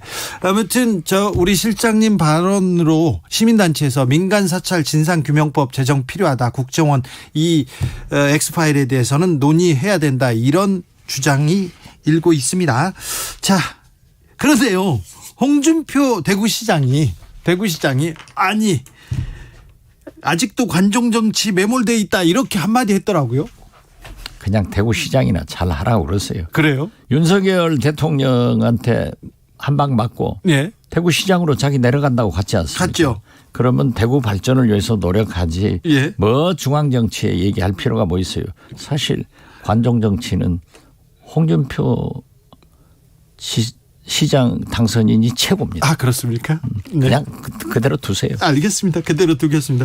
근데 하태경 국민의힘 의원은 거기도 이제 이미 얘기한 거고. 네. 정보위 간사고 그래서 잘 지내셨어요. 잘 지냈죠. 그리고 네. 그러한 의도가 아닌데 네. 제가 얘기한 것을 그분의 인생 역정으로 받아들였고 네. 나는 정치 역정으로 얘기를 했는데 네. 어떻게 됐든 그분이 그렇게 받아들였다고 하면은 네. 제가 공개적으로 사과했어요. 아, 그러셨어요? 네. 뭐 그렇게 하는 거 아니에요? 아, 알겠습니다. 선수끼리 말이죠. 네. 다 아는 거 아니에요? 알겠습니다. 네. 해양수산부 소속 공무원이 자진월북한 것으로 이렇게 판단됐는데 갑자기 국방부 해양경찰이 1년 9개월 만에 입장이 바뀌었어요. 이 사안 어떻게 보세요? 그건 제가 얘기할 성질이 못 됩니다. 아, 그렇습니까? 예. 그거야말로 얘기를 하면은 네. 비밀 사항이에요. 예, 예. 그러니까 국정원법 위반이 되는 거예요. 아, 네, 알겠습니다. 네. 네. 공개된 사항을 얘기하는 것은 괜찮지만은 네. 도덕적으로 네. 사실 제가 가장 존경하고 네. 가장 사랑하는 우리 국정원과 국정원 직원들이 염려를 한다고 하면은 네. 제가 물러선 거죠. 알겠습니다. 윤석열 대통령 취임한 지 한 달 지났습니다. 그런데 지금 민주당 주변 그러니까 이재명 의원 주변 그리고 문재인 정부 인사들한테 동시다발적인 수사가 계속된다. 정치 보복이다. 이렇게 민주당에선 주장하는데 어떻게 보십니까? 민주당으로서는 당연히 그렇게 주장할 수밖에 없고 예. 오늘 참 윤석열 대통령이 예. 재밌는 말씀을 하셨더라고요. 네. 문재인 정부 때는 안 했냐? 네. 그걸 누가 했어요? 당신이 했지. 네. 그렇잖아요. 그렇죠. 중앙지검장 검찰총장으로서 다 자기가 했지. 네. 그러면 그것이 자기가 한 것은 보복이 아니고 지금 민주당이 얘기하는 것은 보복이라고 할 수 있느냐. 네. 저는 어떻게 됐든요. 네. 사실 제가 맨 먼저 윤석열 정부에서는 두 곳에서 실수가 나올 것이다. 네. 그 하나는 매일 아침 기자들을 만나서 얘기하는 도스태핑. 예. 여기서 사고가 터진다. 네. 신선함이 있는 거 하면은 사고를 잘 방지해라. 네. 대통령의 언어. 네. 대통령의 말씀은 정제되고 참모들이 검토해서 나와야 되는 거예요. 네. 바이든 대통령이 백악관 앞에서 매일 하는 거 아니에요? 어떤 이슈가 있을 때 다 검토해가지고 쭉 한마디 하는 거예요. 정제된 언어. 그렇죠. 기획된 언어. 영국의 총리 다우닝 10번지에서 매일 하는 게 아니에요. 네. 마찬가지예요. 예. 그렇다고 하면은 나는 굉장히 신선하고 좋지만은 소통으로 보이지만은 그게 문제가 있을 거다. 네. 오늘 또 보세요. 네. 그 말은 문재인 정부에서는 안 했냐? 네. 이게 대통령의 언어가 아닙니다. 그리고 또 김건희 여사의 부속실을 만들어서 네. 선거 때 공약한 거 그 사과하고 폐기해라. 네. 그래서 만들어줘라. 네. 요즘 말썽 나잖아요. 네. 그 제가 그걸 지적했는데 그것도 맨 먼저 6월 1일 기사가 다 났어요. 네. 그러니까 정치 구단을 아무나 하는 게 아니에요. 그렇죠. 네. 이거 보이는 거예요. 저는. 보였습니까? 그런데 예. 나는 참 재밌는 현상을 여기서 보았습니다. 네. 윤석열 대통령이 된 게 법무부와 검찰에 의거해서 당선됐다고요. 그렇죠. 그런데 이재명 의원이 아이러니컬하게도 어떻게 됐든 법무부와 검찰에 의거해서 당대표를 나갈 수밖에 없게끔 만들어주더라고요. 지금요? 네. 저는 이재명 후보가 오늘 아침까지만 하더라도 여러 가지 좀 이상하게 생각을 했습니다. 네. 책임론도 있고 뭐 여러 가지가 있는데 저렇게 전방위적으로 네. 사정의 칼날을 댄다고 하면은 저는 당 대표로 나갈 것이다. 그런데 법무부와 검찰이 윤석열 대통령을 만들더니 네. 이제 또 윤석열 정부에서 품앗이를 해서 그런지 네. 이재명 법무부와 검찰이 이재명 의원을 당대표로 나가게 하는구나. 네. 저는 그렇게 느꼈어요. 네. 그래서 알겠습니다. 어떻게 됐든 네. 저는 우상호 비대위원장이 정치보복이다. 예. 이렇게 민주당에서 굉장히 단결된 모습을 보이잖아요. 네. 저는 김영삼, 김대중, 노무현, 네. 이명박, 박근혜, 문재인 30년간 네. 과거 청산하고 적폐 수사하고 진상조사했습니다.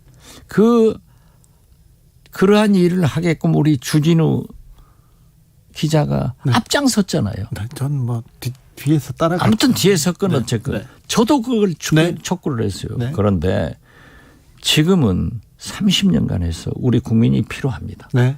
또 사실 어지간한 것은 다 밝혀졌어요. 예. 그래서 지금 세계는 우크라이나 러시아 전쟁으로 네. 미국과 중국의 갈등으로 네. 엄청난 경제 전쟁을 하고 있고 우리 국민은 물가 전쟁하는 거예요. 네. 미국 연방준비제도 보세요. 0.75% 이자를 올리니까 네. 자이언트 스텝이라고 하잖아요. 네. 다음 달에도 자이언트 스텝 한다는 거예요. 네. 우리 경제가 되겠어요? 담보 대출 주택 뭐 집 처음 사는 사람 80% 된다는데 80%까지 대출해 준다는데 그 이자를 어떻게 감당해요? 예. 그 물가 견딜 수가 없습니다. 예. 그래서 저는 사정보다는 네.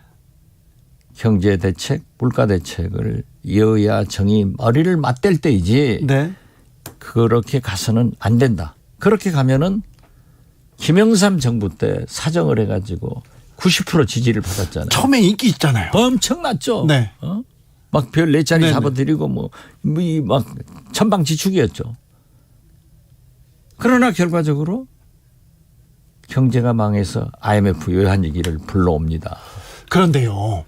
윤석열 정부에 검사들이 주요 요직에 있잖아요. 윤석열 대통령도 검사였고 그래서 사정을 하면 사정정국으로 가면 지지도도 그리고 지지층도 결집시킬 수 있다 이렇게 생각하는 것 같습니다. 그것이 문제예요. 검찰이라는 게 동일체. 네. 네? 그래서 뭐 기수 문화가 있잖아요. 네. 그 정부도 다양성을 추구해야 되는데 검찰공화국을 만들면은 되겠냐고요.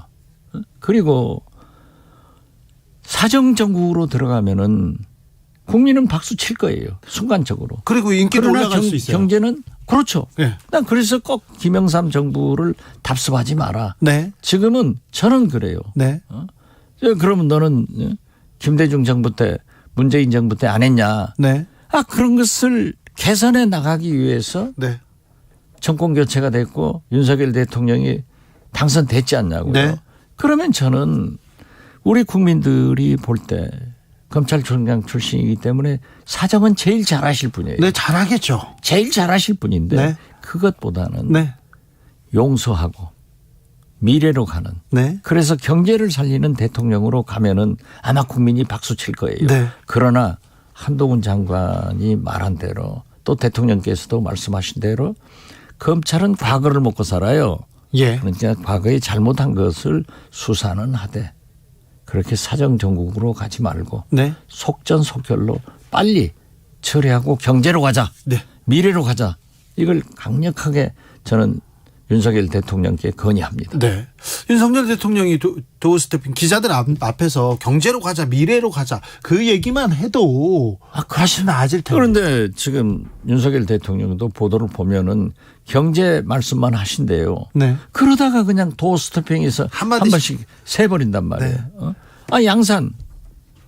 그렇죠. 문재인 대통령 사저 앞에 그 꽹가리 부대 그 확성기 부대 저도 갔다 왔는데요. 대화를 못 해요. 아이고. 법대로 하라? 그러니까 지금 아크로비스타 윤석열 대통령 네. 아파트 앞에 또 그거 시작하잖아요. 네. 저는 이것도 나쁘고 저것도 나쁘고 그거 안 해야 돼요. 그렇죠. 네. 정치가 지도자가 그렇죠. 그런 갈등 가라앉히게 그렇죠. 조정해야죠. 그 만약에 윤석열 대통령께서 이건 정치적으로나 도의적으로 있을 수 없는 일이다. 네. 자제해라. 이렇게 했으면 얼마나 박수를 받겠어요. 그러니까요. 네. 이게 검사 윤석열에서 지금 대통령 윤석열로 아직 안 넘어온 것 같습니다. 그리고 지난번에 아이고 대통령 처음 해봐서 이런 얘기도. 대통령 2번 하면요. 네. 박정희 전두환이죠. 아이고 알겠습니다. 네. 독재 정권인 거예요. 네 알겠습니다. 누구나 대통령 처음 해보지. 네 알겠습니다. 그래서 나는 그러한 것을 신선함 뒤에는 반드시 사고가 나니까 도어스태핑을 좀 정제되고 네. 참모들의 의견을 들어서 말씀하시고 차라리 한 달에 한 번씩 전 청와대 출입 기자들과 간담회를 갖는 것이 어쩌냐 이런 대안을 제시하는 거예요. 김대중 대통령은 계속 고민하고 고쳐서 얘기하셨죠. 그렇죠. 그걸 배우셨고. 김대중 대통령은요. 그렇게 말씀 잘하시고 뭐 실력이 있다고 하시지만은 대통령 되셔서요. 클린턴 대통령하고나 뭐 누구하고 각국 정상하고 전화를 할 때나 네. 말씀하실 때는 외교부 비서실 뭐 전부 다 의견을 합쳐가지고 다 써요. 그래가지고 원고를 써서 그대로 읽습니다. 그래요. 안녕하십니까. 클린턴 대통령 각하. 전화도요. 그렇죠. 이게 그래서 대통령들은 국가 원수들은 대개 보면은 원고를 읽어요. 네. 원고를 안 읽으면 사고가 나는 거예요. 알겠습니다. 잘 알겠습니다. 민주당에도 한마디 해 주십시오. 민주당은 어떻게 가고 있습니까? 지금 민주당이 선거에서 2번 거푸 졌어요. 3번 졌는데 선거에서 졌는데 지금 국민의 마음을 못 얻고 있는 것 같습니다. 아주 못 얻고 있죠. 네. 세계적으로 유명한 일본 항공이 방만한 경영으로 상장이 폐지됐어요. 네. 70대 중반의 회장이 3년간 강도 높은 구조조정을 해서 상장이 되게 됩니다. 살아난 거예요. 네. 그래서 52살 된 자회사 사장을 회장한테 물려줬는데 그 52살 된 회장이 인터뷰를 했는데 그런 말씀을 했더라고요. 망하니까 보이더라. 네. 민주당은 망해도 못 보고 있는 거예요. 그럼 어떻게 해야 됩니까? 그러니까 사실은 말이죠. 패배한 정당은 항상 싸우고 또 승리한 정당은 처음에는 가만히 있지만은 논공행상으로 지금 벌써 싸우잖아요. 네. 국민의힘도 싸우고 이준석 있죠. 대표 안철수 네. 의원 이안 전쟁 한단 말이에요. 네네. 민들레 전쟁도 했잖아요. 네. 뭐 식물원인지 민주당은 또 수박 전쟁을 해. 예. 아무튼 제가 볼 때는 그러면 안 된다. 네. 그런데 이런 게 있어요. 보수 정권은 실패하고 잘못해도 구렁이 담 넘어가듯 쓱 넘어가서 자기들 잘한 것만 계속 얘기를 합니다. 네. 그런데 진보 정권은 실패하면은 반성하고 백서내고 싸우면서 총구를 앞으로 향하지 못하고 옆으로 동지들을 쏴야 되니까 시끄러운 거예요. 네. 그러나 다행히 저는 국민의힘도 권성동 원내대표가 잘 했더라고요. 네. 과거 탓하지 말고 실적으로 국민들에게 보이겠다. 네. 이게 얼마나 좋은 말씀이에요. 네. 그런가 하면은 우상호 비대위원장도 수박 얘기하지 마라. 네. 그리고 오늘 제가 듣기로는 뭐 전당대회 준비위원장 잘 꾸리고 있습니다. 다 꾸렸다고 그래요. 네. 그래서 저는 거기서도 희망이 있으니까 이제 그 상임 고문들도 만나서 얼마나 꾸짖었어요. 네. 그러니까 지금부터 잘해 나가야 된다. 네. 저는 그렇게 생각합니다.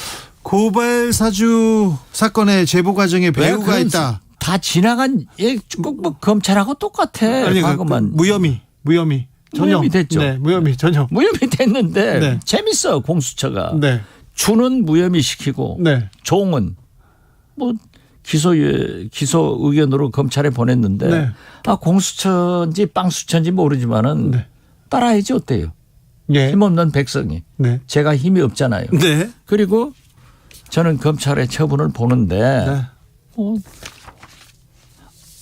나오라면 나가고 알겠습니다. 재판 받으라면 받아야지. 네. 제가 15년 검찰 조사받고 15년 재판 받았지만은 네.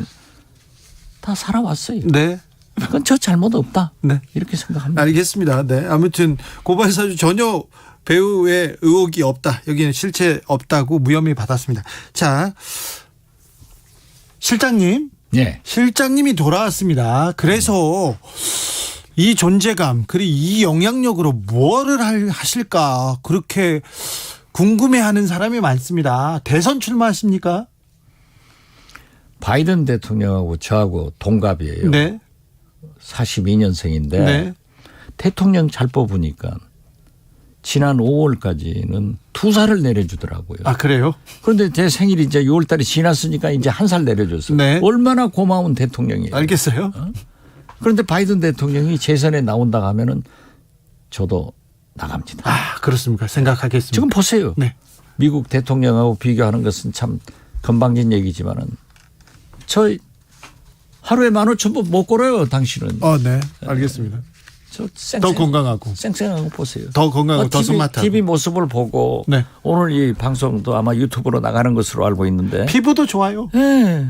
알겠습니다. 다 나보다 10년 젊어졌다고. 자, 그러면 그거는 뭐 5년 후의 일이니까. 네. 네. 지금 실장님. 제가 네. 저는 분명합니다. 보수와 진보가 좌와 우가 첨예하게 대립하고 갈등할 때 네. 박지원이는 뭐라고 얘기할까 네. 하는 얘기를 국민들에게 들려주고 싶어요. 네. 그리고 선거는 치열하게 했겠지만은 저는 선거에 개입 안 했으니까 네.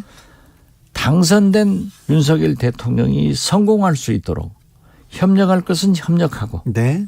잘못 나가면은 고쳐주는 그런 대안을 얘기해주고 나의 혼이 살아있는 민주당도 네. 싸우면 싸우지 마라. 네. 이렇게 하자 하는 그러한 일을 하지 아직까지 제가 일선에 나서는 일은 하지 않고 네. 2선에서 병풍 역할도 하고 네. 큰 정치 원로로서 그런 길을 제공하겠다 이렇게 알겠습니다. 보면 그런 됩니다. 길을 가다가 기회를 봐서 대선에도 가고 당권 경쟁도 가고. 그 나무 비밀을 그렇게 네. 공개적으로 얘기하면 안 됩니다. 알겠습니다. 여기까지 듣고 또 모시겠습니다. 지금까지 박지원 전 국정원장이었습니다. DJ의 매주 금요일 이 시간에 나옵니다. 알겠습니다. DJ의 영원한 비서실장 박지원 실장이었습니다. 감사합니다. 네, 감사합니다. 나비처럼 날아 벌처럼 쏜다. 주진우 라이브.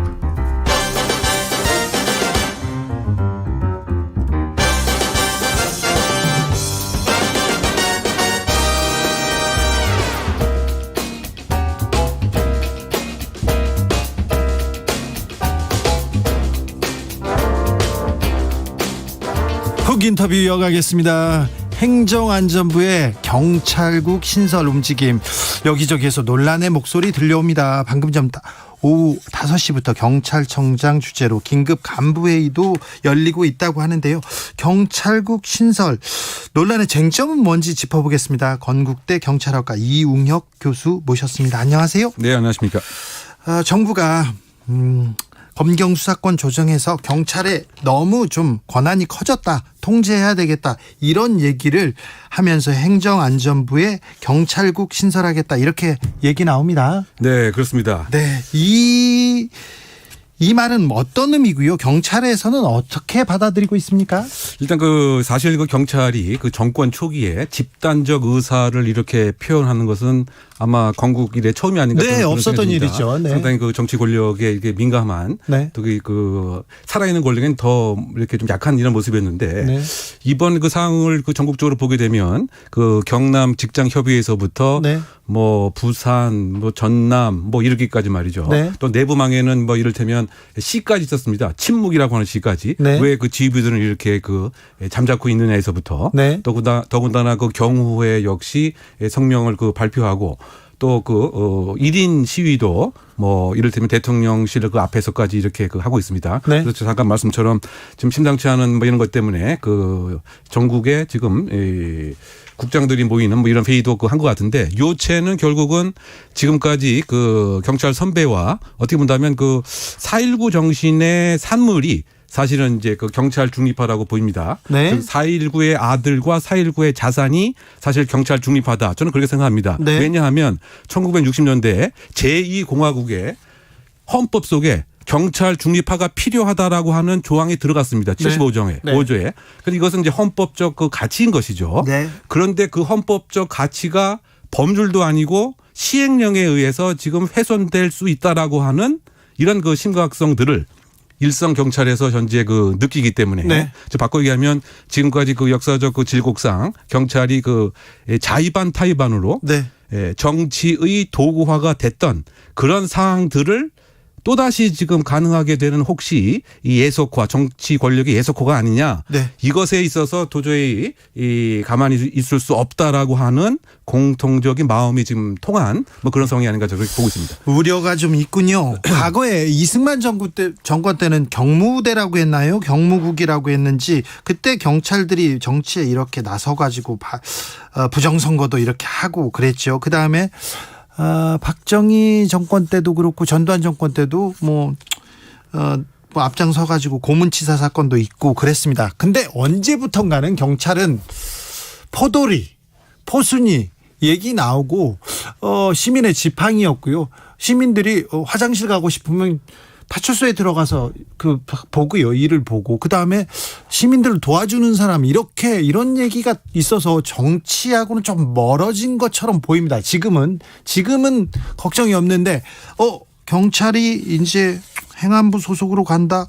정치에 예속되는 거 아니냐? 시민들도 조금 불안해합니다. 그게 대표적인 그 사례가 뭐 잠깐 그 언급을 하셨지만 그 3.15 그 부정선거를 대표적 예로 들 수가 있겠습니다. 네. 그때도 그 내무부 장관이 취임 일성이 네. 그 당시에 이제 이승만 대통령을 어른으로 표시하면서 어른에게 모두 그 충성을 해야 된다. 네. 이렇게 하면서 그 다음에 이제 그 내린 시책이 예. 이번 그 3.15 그 정부통령 선거에서 반드시 이겨야 된다. 네. 그래서 치안국입니다. 그 당시에. 네. 치안국장을 통해서 전국에 있는 그 경찰서장을 이를테면 10일에 한 번씩 다 소집을 했습니다. 네. 그래서 여러 가지 이제 그 지시를 한 거죠. 뭐 이를테면 관건 선거라고 대표로 할 수 있는 사전 투표함을 뭐 갈아치기 한다든가 네. 또는 그 집회에 야당이 모이게 되면 못 모이게 그 한다든가 그리고 정치 자금을 아예 한국산업은행인가요? 로부터 받아서 경찰서에 다 뿌리게 되는 이런 역할을 내무부 장관 치안국장으로 연결되는 이러한 그 역사적 경험이 그 있었던 것이죠. 네. 이것은 결국 제도의 그 문제였다. 그렇다고 본다면 이 제도를 내무부 소속으로 중앙 정치 장관이 이러한 결정을 하기 때문에 네. 이런 문제가 생겼다고 하는 것 때문에 네. 이것에 대한 문제가 정치 사찰 또 그리고 이를테면 박정희 정부 시대에는 여전히 공안 통치 또 전두환 시대에도 학원 사찰 네. 이런 것들로 연결이 돼서 그렇다고 본다면 통제는 필요하되 네. 이와 같은 정치장관인 내무장관 행안장관이 아니고 네. 뭔가 중립성을 담보할 수 있는 공안위원회가 감독과 견제를 하면 된다. 그것이 사실은 이제 그 1991년대 제도였습니다. 네. 따라서 역사적 경험으로 그 보게 되면 이와 같은 정치적 그 예속화와 당파성이 농후한 이것을 끊어내야 된다. 그래서 그렇지 않은 상황에서는 그 박종철 그 고무치사 사건도 있었고요. 네. 예. 또 여러 가지 형태의 그 공안 통치도 그 있었기 때문에 이것에 대한 역사적 교훈을 왜 지금 시행령으로 다시 이제 복귀하려고 하느냐. 네. 이 점에서 논란이 지금 불거지고 있는 상황이고요. 그 같은 것이 역사적 증거입니다. 네. 검찰과의 수사권 조정으로 지금 경찰이 비대해졌다, 막강해졌다, 여기까지는 동의할 것 같습니다. 통제할 장치가 필요하다는 입장을 지금 행안부에서 얘기하고 있는데 여기까지도 뭐 수긍하는 분들이 있어요. 그러면 경찰을 견제하고 통제할 방안은 뭐가 있을까요? 뭐 이를테면 이제 수사와 관련돼서는 네. 여러 형태의 이를테면 여전히 영장 청구권은 검찰이 이제 갖고 있습니다. 그러니까 검경 수사권이 완전 박탈된 것도 아니고요. 그리고 경찰이 어떻게 뭘 한다고 하더라도 견제할 수 있는 권한이 검찰한테 있습니다, 아직. 네, 심지어 그 타청임에도 불구하고 검찰청인데도 경찰청에 이를테면 그 감찰까지 요구할 수 있는 이런 권한도 여전히 있는 것이고요. 네. 또 그 수사에 있어서 그 이를테면 다시 수사를 요구하는 그 보충 수사 요구권도 여전히 그 존재하고 있는 것이고. 네. 또 뭐 개인적인 책임은 당연히 그 독직 폭행, 뭐 독직과 관련된 직권남용으로 형사적인 제재를 그 받는 것이고요. 더군다나 그 국가경찰위원회에 이와 같은 여러 가지 정책에 있어서 중요 정책은 심의 의결을 해야 되는 이런 사항도 여전히 그 존재하는 것이고. 네. 거꾸로 저는 이렇게 생각합니다. 경찰에 대한 통제가 너무 과잉 통제가 되다 보니까 현장에서 시민들에 대한 보호는 하지 못하는 겁쟁이 경찰로 바뀌었다. 뭐 대표적인 사례가 그 몇 달 전에 발생했던 인천 그 층간 소음에서 네. 왜 경찰이 현장을 그렇게 그 이탈해서 도망갔는지. 그건 경찰이 좀 무능하고 좀 대응을 잘못한 거 아닙니까? 왜냐? 여러 가지 형태의 과도한 통제 때문에 겁나서 네. 이를테면 그 민사 책임, 형사 책임. 네. 그러니까 행안부에서는 도대체 경찰이 이런 문제가 무엇 때문인지, 무엇이 부족했고 어떻게 그 지원을 해줘야 되느냐, 이것에 그 관심을 갖기는커녕 계속적인 그 통제만 있다 보니까 제일 약한 경찰이 세계에서 어떻게 본다면 네. 공영 경찰은 고사하고 공영이라고 하면 힘이 세고 강하지 않습니까? 네. 이런 강한 경찰이 왜 현장에서는 그렇게 약합니까? 이 점에 사실은 이제 그 행안부 장관이 네. 지원과 무엇인가 문제점에 대한 진단을 해야지 어떠한 목적으로 계속 이렇게 그 통제만을 목적에 두고 있는지 그 근본 이유가 상당히 좀 의문이 듭니다. 예전에 제가 사회부에서 이렇게 경찰 취재 갔어요. 그때도 매맞는 경찰 이런 부분 때문에 제가 취재 갔었는데 경찰 사이에 이런 얘기했더라고요. 총을 꺼내서 쏘지 말고 차라리 던져라, 이렇게. 너무 제한 사항이 많아서 총을 꺼낼 수도 없고, 그리고 또 뭐 시민들이 폭행하면 이게 맞을 수밖에 없는 그런 구조는 좀 잘못된 것 같습니다. 만약에 시민을 보호하되 시민이 공권력을 좀 위해하거나 위법한 행위를 했을 때는 단호하게 제압해야 되는데 아직 그런 부분이 조금 더 좀 행안부에서 조금 살펴봐야 될 대목인 것 같은데 그 부분은 좀 생각이 없는 것 같습니다. 그런데요, 검찰도 독립성 보장돼야 됩니다. 그런데 검찰도 법무부 안에 검찰국 있고 검찰 인사 예산을 그 법무부에서 이렇게 맡고 있는데 경찰도 이렇게 할 수 있지 않느냐, 이런 논리를 들고 나옵니다. 그것은 이제 그 법에 그 1949년부터 규정되어 그 있었던 사항이죠. 네. 근데 그럼에도 불구하고 지금 그 대통령 공약 사항으로는 검찰청이 예산 이런 것으로부터 법무부에서 독립을 하겠다. 네. 즉 지금의 형태의 경찰청의 모습으로 가겠다고 이렇게 얘기를 했습니다. 그러니까 지금 얘기하는 논거 자체도 사실은 희석되게 된 것으로 볼 수밖에 없고요. 그리고 또 이게 또 논리적으로 말이 안 맞는 것이 검찰들이 거의 법무부를 장악하고 그렇죠. 있기 때문에. 사실 그와 같은 입장 때문에 오히려 검찰이 법무부의 장악을 막기 위해서 네. 부득불 법무부 장관이 통제하는 이런 그 역사적인 그 연원을 갖고 있습니다. 또 다른 것 자체는 검사는 상당한 어떻게 본다면 신분 보장이 가능한 거죠. 네. 반면 이제 경찰은 그렇지가 이제 않은 것이 있고요. 네. 더군다나 검찰이라고 하는 것은 수사권과 기소권이라고 하는 이런 무소부의 권력을 갖고 있기 때문에 이른바 문민 통제가 필요한 이제 그런 그 입장에서 상황이 다른 것이고요. 가장 네. 중요한 것은 역사 그 연원이 이와 같은 역사적 그 질곡 상에서 네. 따라서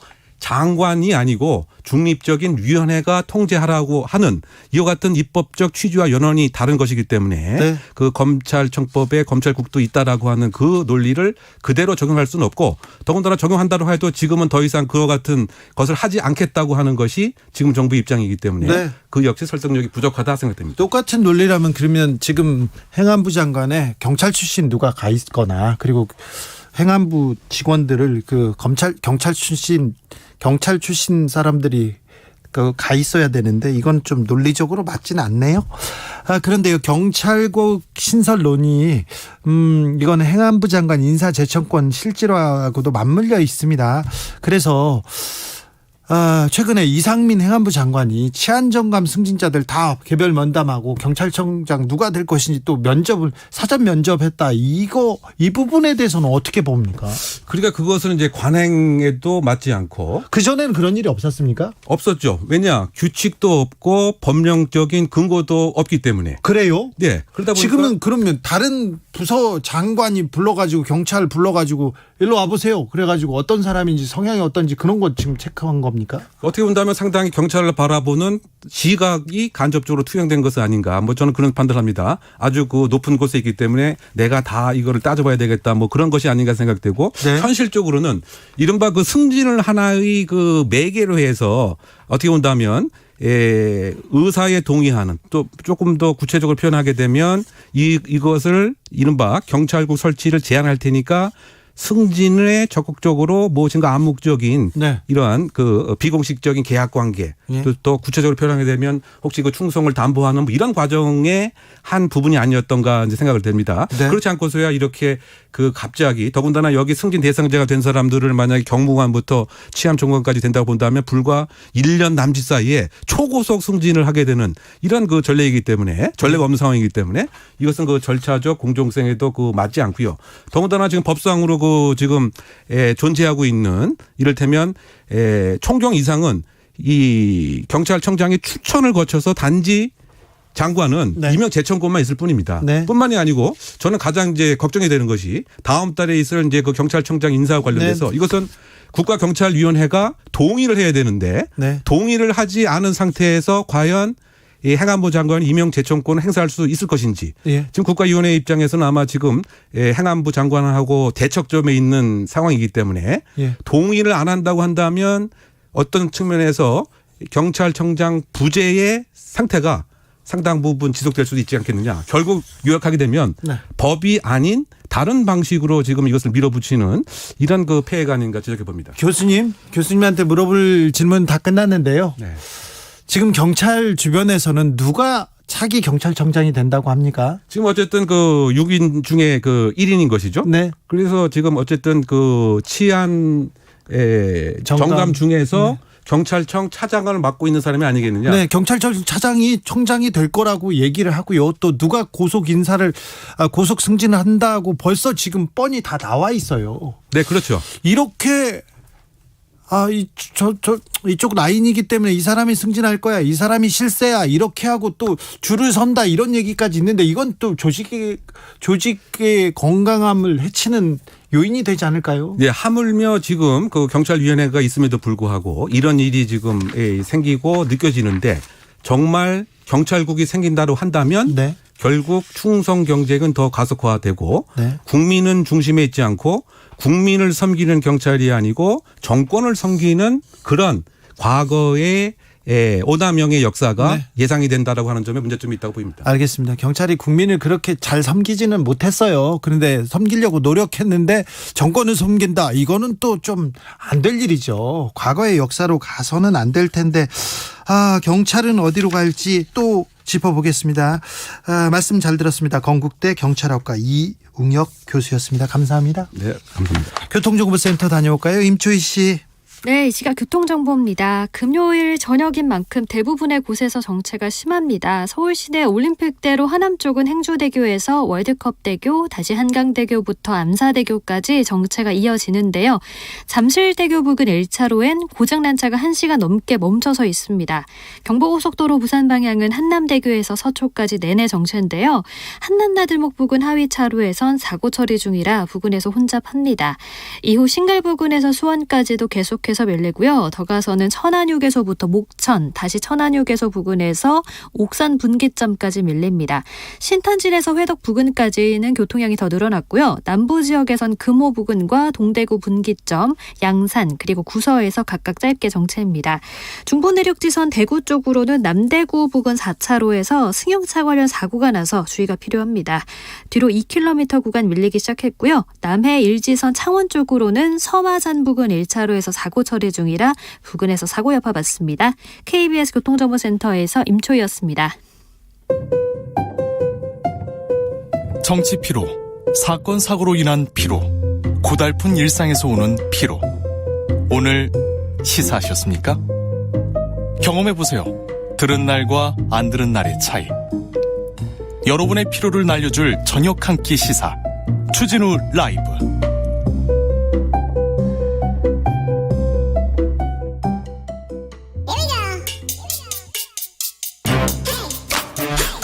뉴스를 향한 진지한 고민, 기자들의 수다.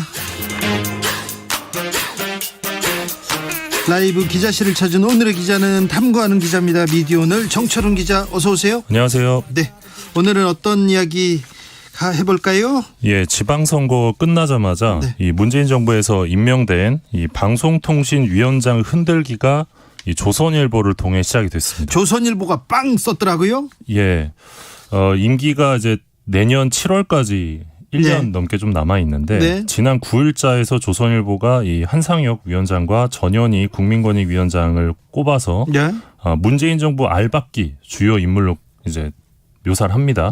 그러면서 권성동 국민의힘 원내대표가 이 조선일보 인터뷰에서 새 정부에서 여전히 버티고 있는 것은 모렴치한 일이다, 이런 주장을 합니다. 조선일보는 후속 기사 이어갑니다. 네, 15일자였는데 이번에는 한상혁 위원장이 선친으로부터 물려받은 이 대전 유성구의 한 농지를 언급하면서 이게 별장급 농막이 있다, 또 이런 의혹을 제기하면서 농지법 위반 아니냐 보도를 합니다. 단독이라고 이렇게 썼더라고요. 별장급 농막이 있다 이렇게 했는데 별장으로 쓰기엔 너무 좁던데요. 예, 그리고 이 땅이 사실 2020년 그 방통위원장 인사청문회 당시에도 국민의힘 포함해서 아무도 문제 삼지 않았던 땅인데 갑자기 이게 의혹 제기가 등장을 합니다. 그래서 다소 과장된 의혹 제기 아니냐 뭐 이런 뒷말도 나왔었는데. 그리고 또 고발하죠. 예, 이런 가운데 일단 이 한상혁 위원장이 이번 주에 대통령실로부터 국무회의 배제를 통보받습니다. 그전에는 국무회의 계속 들어갔던 인물이에요. 14년간 이제 방통위 출범 이래로 계속 방통위원장이 국무회의에 참석해 왔는데 윤 대통령이 이 부분과 관련해서 오늘 이런 말을 합니다. 굳이 올 필요 없는 사람까지 다 배석시켜서 국무회의를 할 필요가 있냐. 그러게요. 이런 말을 해서 사실상 어떤 메시지를 던졌는데 아까 말씀하신 대로 이런 가운데 이제 법치주의 바로 세우기 행동연대가 2020년 8월, 그러니까 1년 10개월 전인데요. 이때 한상혁 위원장을 직권남용 등 혐의로 고발한 사건이 있었습니다. 근데 갑자기 어제 이 고발인 조사가 이루어졌습니다. 어제요? 갑자기 어제. 너무 공교로운데요? 예, 그러니까 이 고발 내용은 뭐 2020년 채널A 재승인 심사 과정에서 직권을 남용한 부분이 있다라는 건데 이 고발인 조사가 이루어졌다는 거는 곧 이제 피고발인 조사도 시작이 될 거다, 수사가 시작이 될 거다, 이런 의미여서 좀 주목이 되고 있습니다. 네. 이런 가운데 이제 국회에서도 충돌을 하고 있는데 국힘 쪽에서는 임명 당시부터 언론계의 조국이었다 이러면서 자진 사퇴를 요구하고 있고요. 언론계의 조국이요, 이런 얘기는 처음 들어봤는데요. 네, 저도 처음 들어봤는데 뭐 이런 주장이 있다고 합니다. 그리고 더불어민주당은 이 방통위원장 사퇴 협박은 이 방송장악 음모의 시작이다, 이렇게 반발을 하면서 한상혁 위원장은 흔들림 없이 법과 원칙에 따라 주어진 책무를 수행해달라, 이렇게 밝혔습니다. 조선일보에서 쓰고 국민의힘에서 달리고 윤석열 대통령도 한마디 하고, 전 정권 인사 이거 찍어내기 아니냐 이런 얘기 나올 텐데, 전 정권 인사 찍어내기 이거 수사했던 분이 윤석열 검사였는데 이 부분은 어떻게 흘러갈지 좀 지켜보시죠. 방통위원장에 대한 압박은 계속될 것 같습니다. 방송통신 사실 가지고 있는 힘이 워낙 막강해서 이명박 정부 때 최시중 방통위원장, 최방통 거의 뭐 대통령 2인자급의 그 영향력이 아니었습니까? 그때 이제 방통대군이라고 불렀죠. 네.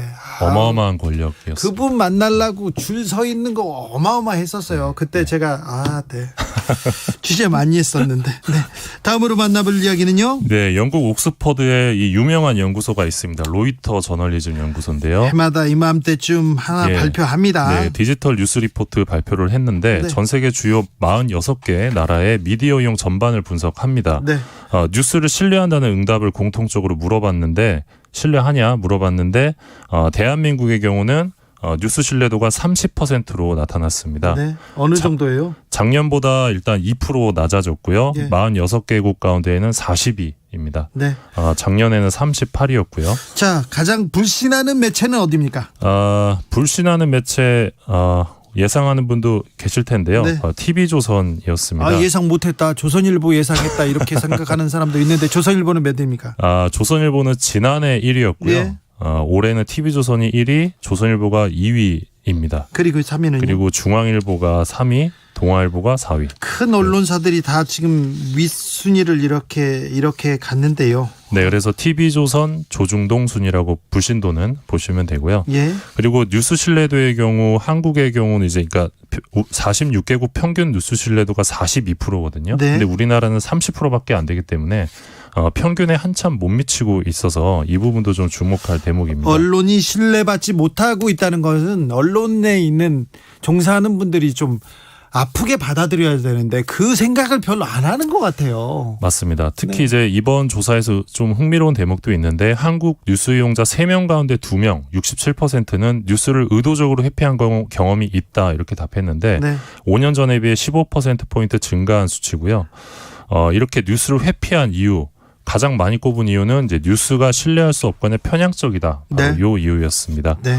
그리고 이용자의 15%의 경우는 얻은 정보로 할 수 있는 게 없다. 이런 답을 한 응답자도 있었고요. 한국 이용자 가운데 뉴스에 관심이 없다는 응답도 5년 전보다 2배 이상 높아진 것으로 나타났습니다. 네. 한 가지 더 덧붙이면 우리나라는 유튜브를 통해 뉴스를 가장 많이 보는 나라로 나타나기도 했는데요. 그러니까요. 이거 좀 우려가 되는 부분이기도 합니다. 예, 그런데 더 특이한 거는 이 유튜브 뉴스 이용에 있어서 한국은 연령대가 높을수록 더 많이 이용한다는 건데요. 네. 해외에서는 연령대가 낮을수록 더 많이 이용하는데 낮은 사람들이 보죠. 네, 우리나라만 이제 나이가 더 많을수록 유튜브를 통해 뉴스를 이용하는 것으로 나타났습니다. 알겠습니다. 조사 개요도 좀 알려주세요. 네, 영국의 전문조사회사 유고부가 지난 1월 11일부터 2월 21일까지 46개국 국민 93,432명 대상으로 설문에 나섰고요. 한국 네. 국민은 2,026명이 응답을 했습니다. 네, 알겠습니다. 저는요, 이 기사 보고 깜짝 놀랐는데, 지역 기자들도 그렇지만 중앙 기자들도 굉장히 이게 화제가 된 뉴스가 하나 있습니다. 네, 요즘 사건 사고가 많은데요. 네. 국민일보 기자가 건설업자로부터 12억 원의 금품을 받은 혐의로 최근 구속됐습니다. 자, 국민일보 기자가 12억 원요? 네. 금품이 기자가 받기엔 너무 많은 액수인데요? 예, 국민일보 사장이 당장 사과문을 내고 기자를 해고한 상태인데요. 네. 이 경상남도 창원 주재 기자였는데 이분이 지역 주재 기자였어요. 예, 창원 지역의 한 주택조합 추진 사업과 관련해 이 건설업자로부터 수차례에 걸쳐 12억 원을 받은 것으로 현재 경찰이 파악하고 있습니다. 네.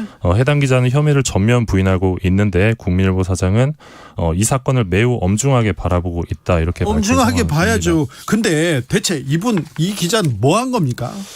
일단 이분이 영향력이 좀 있으셨던 것 같아요. 네. 이쪽에서 지역에서 2018년부터 구속 직전까지 이 경남도청 기자단 간사였습니다. 간사요, 네, 간사. 네, 간사가 또 영향력이 있죠, 지역에서는. 예. 그리고 사실 이 부분 관련해서 미디어 오늘이 예전에 제보를 받은 게 하나 있었습니다. 네. 기사로 쓰지는 못했었는데 네. 경찰청 홍보 직원이 네. 매일 아침 일찍 와서 주차를 한다고 합니다. 네. 주차를 해놓고 어떤 기자가 10시 30분에 출근을 한다고 해요. 예. 그러면 자리를 비워서 주차 영전을 해주고 있다. 아니 잠깐만요. 그러니까 경찰청 홍보직원이 그러니까 공무원이 기자를 위해서 네. 주차장 자리를 맡아주고 있다고요? 예, 주차난이 심각해서 자기 차로 주차를 해놓고 이 기자가 10시 반에 출근을 하면 자리를 비워서 주차 영전을 해주겠다. 이런 제보를 저희가 받은 적이 있었는데 근데 저희가 그때 현장을 잡지 못해가지고 네. 기사는 못 썼는데 이 문제의 기자가 이번에 구속된 국민일보 기자입니다. 네, 참 대단하네요. 대단한 분 나오셨네. 네, 대단하신. 지역에서 그리고 어떤 기자들은 이렇게 어떻게 이거 뭐 황제 대접을 받고 있네. 참 심각합니다. 네, 뭐 지금까지 진행자께서도 20년 넘게 기자 생활하시면서 많은 이 기자들의 천태만상을 보셨습니다. 봤는데 이런 거는 처음 봤어요. 진짜 대단한 분이시네요. 네, 뭐 별일 다 했습니다. 네. 근데 기자들의 사건 사고가 사실 되게 심각한 수준이어서 웃을 만한 상황이 아닌데요. 최근에 좀 많아요. 예, 지난달에는 MBC 기자가 버스 안에서 성추행을 한 혐의로 구속 기소된 사건도 있습니다. 구속됐습니다. 성추행하다가. 네, 구속됐다가 이제 풀려나서 불구속 기소가 됐는데 네. 사표가 수리된 상태고요. 근데 범행이 좀 심각했던 게 이 성추행 범행 당시에 현금을 내고 대중교통을 갈아타면서 경찰 추적을 피했다고 합니다. 이분 그러면 상습범이네. 뭐 그럴 가능성이 높죠. 그럴 가능성이 현금을 높네요. 타고 다녔다고 하니까. 요새 현금 내고 버스 타는 사람이 어디 있어요? 제가 없죠. 버스 타면서 죄송한데 기사님 저 현금밖에 없는데요. 그러니까 요새 누가 현금 내요? 거스름돈 없어요 여기. 그래가지고 제가 좀 면박당했었는데. 그러니까 추적을 피하려고 현금을 내고 다녔다고 합니다. 예. 그리고 심지어 수사받고 있는 상황을 회사에 알리지도 않았었다고 합니다. 네. 그리고 역시 지난달에는 또 SBS 기자가 후배들을 상대로 여러 차례 성희롱, 성추행을 한 사실이 확인돼서 회사에서 해고되기도 했습니다. 아이고. 그래서 이런 사건 사고들이 좀 많은데 이런 사건들이 모여서 어떤 그 전반적인 언론의 그 신뢰도 추락. 네. 또 이어지는 것이 아닌가. 더 추락할 때도 없어요. 더 추락할 때도 없는데 성추행 사고 이렇게 또 후배들 성희롱 이런 거 언론계에서만 아직 남아있는 것 같아요. 그래서 좀 이런 부분도 조금 유념해 주셨으면 합니다. 기자들이 이런 사건 사고를 터뜨리면서 기사를 쓰면 누가 믿겠습니까? 그러게요. 네. 이런 기사는 더 많이 얘기해 주세요. 네. 네. 알겠습니다. 지금까지 뭘 탐구하고 있습니까 지금은? 탐구하는 거요? 네, 알았어요. 얼른 부끄러운 것들을 많이. 네. 네. 미디어 오늘 정철훈 기자였습니다. 감사합니다. 고맙습니다. 네. 김태현님께서 주진우 기자님 수고하셨습니다. 내일은 스페셜로 뵙겠습니다. 내일은 스페셜로 뵙니다. 주진우 라이브 돌발 퀴즈의 정답은 7일이었습니다. 정답은 7일이었습니다. 아까 김태현님이 말씀해 주신 대로 주진우 라이브 스페셜로 저는 내일 오후 5시 5분에 돌아오겠습니다. 아직 코로나가 물러난 거 아닙니다. 아니 파우치 미국에서 코로나 방역센터 대장이 걸렸다지 않습니까? 그러니까 주말에 조심하셔야 됩니다. 지금까지 주진우였습니다.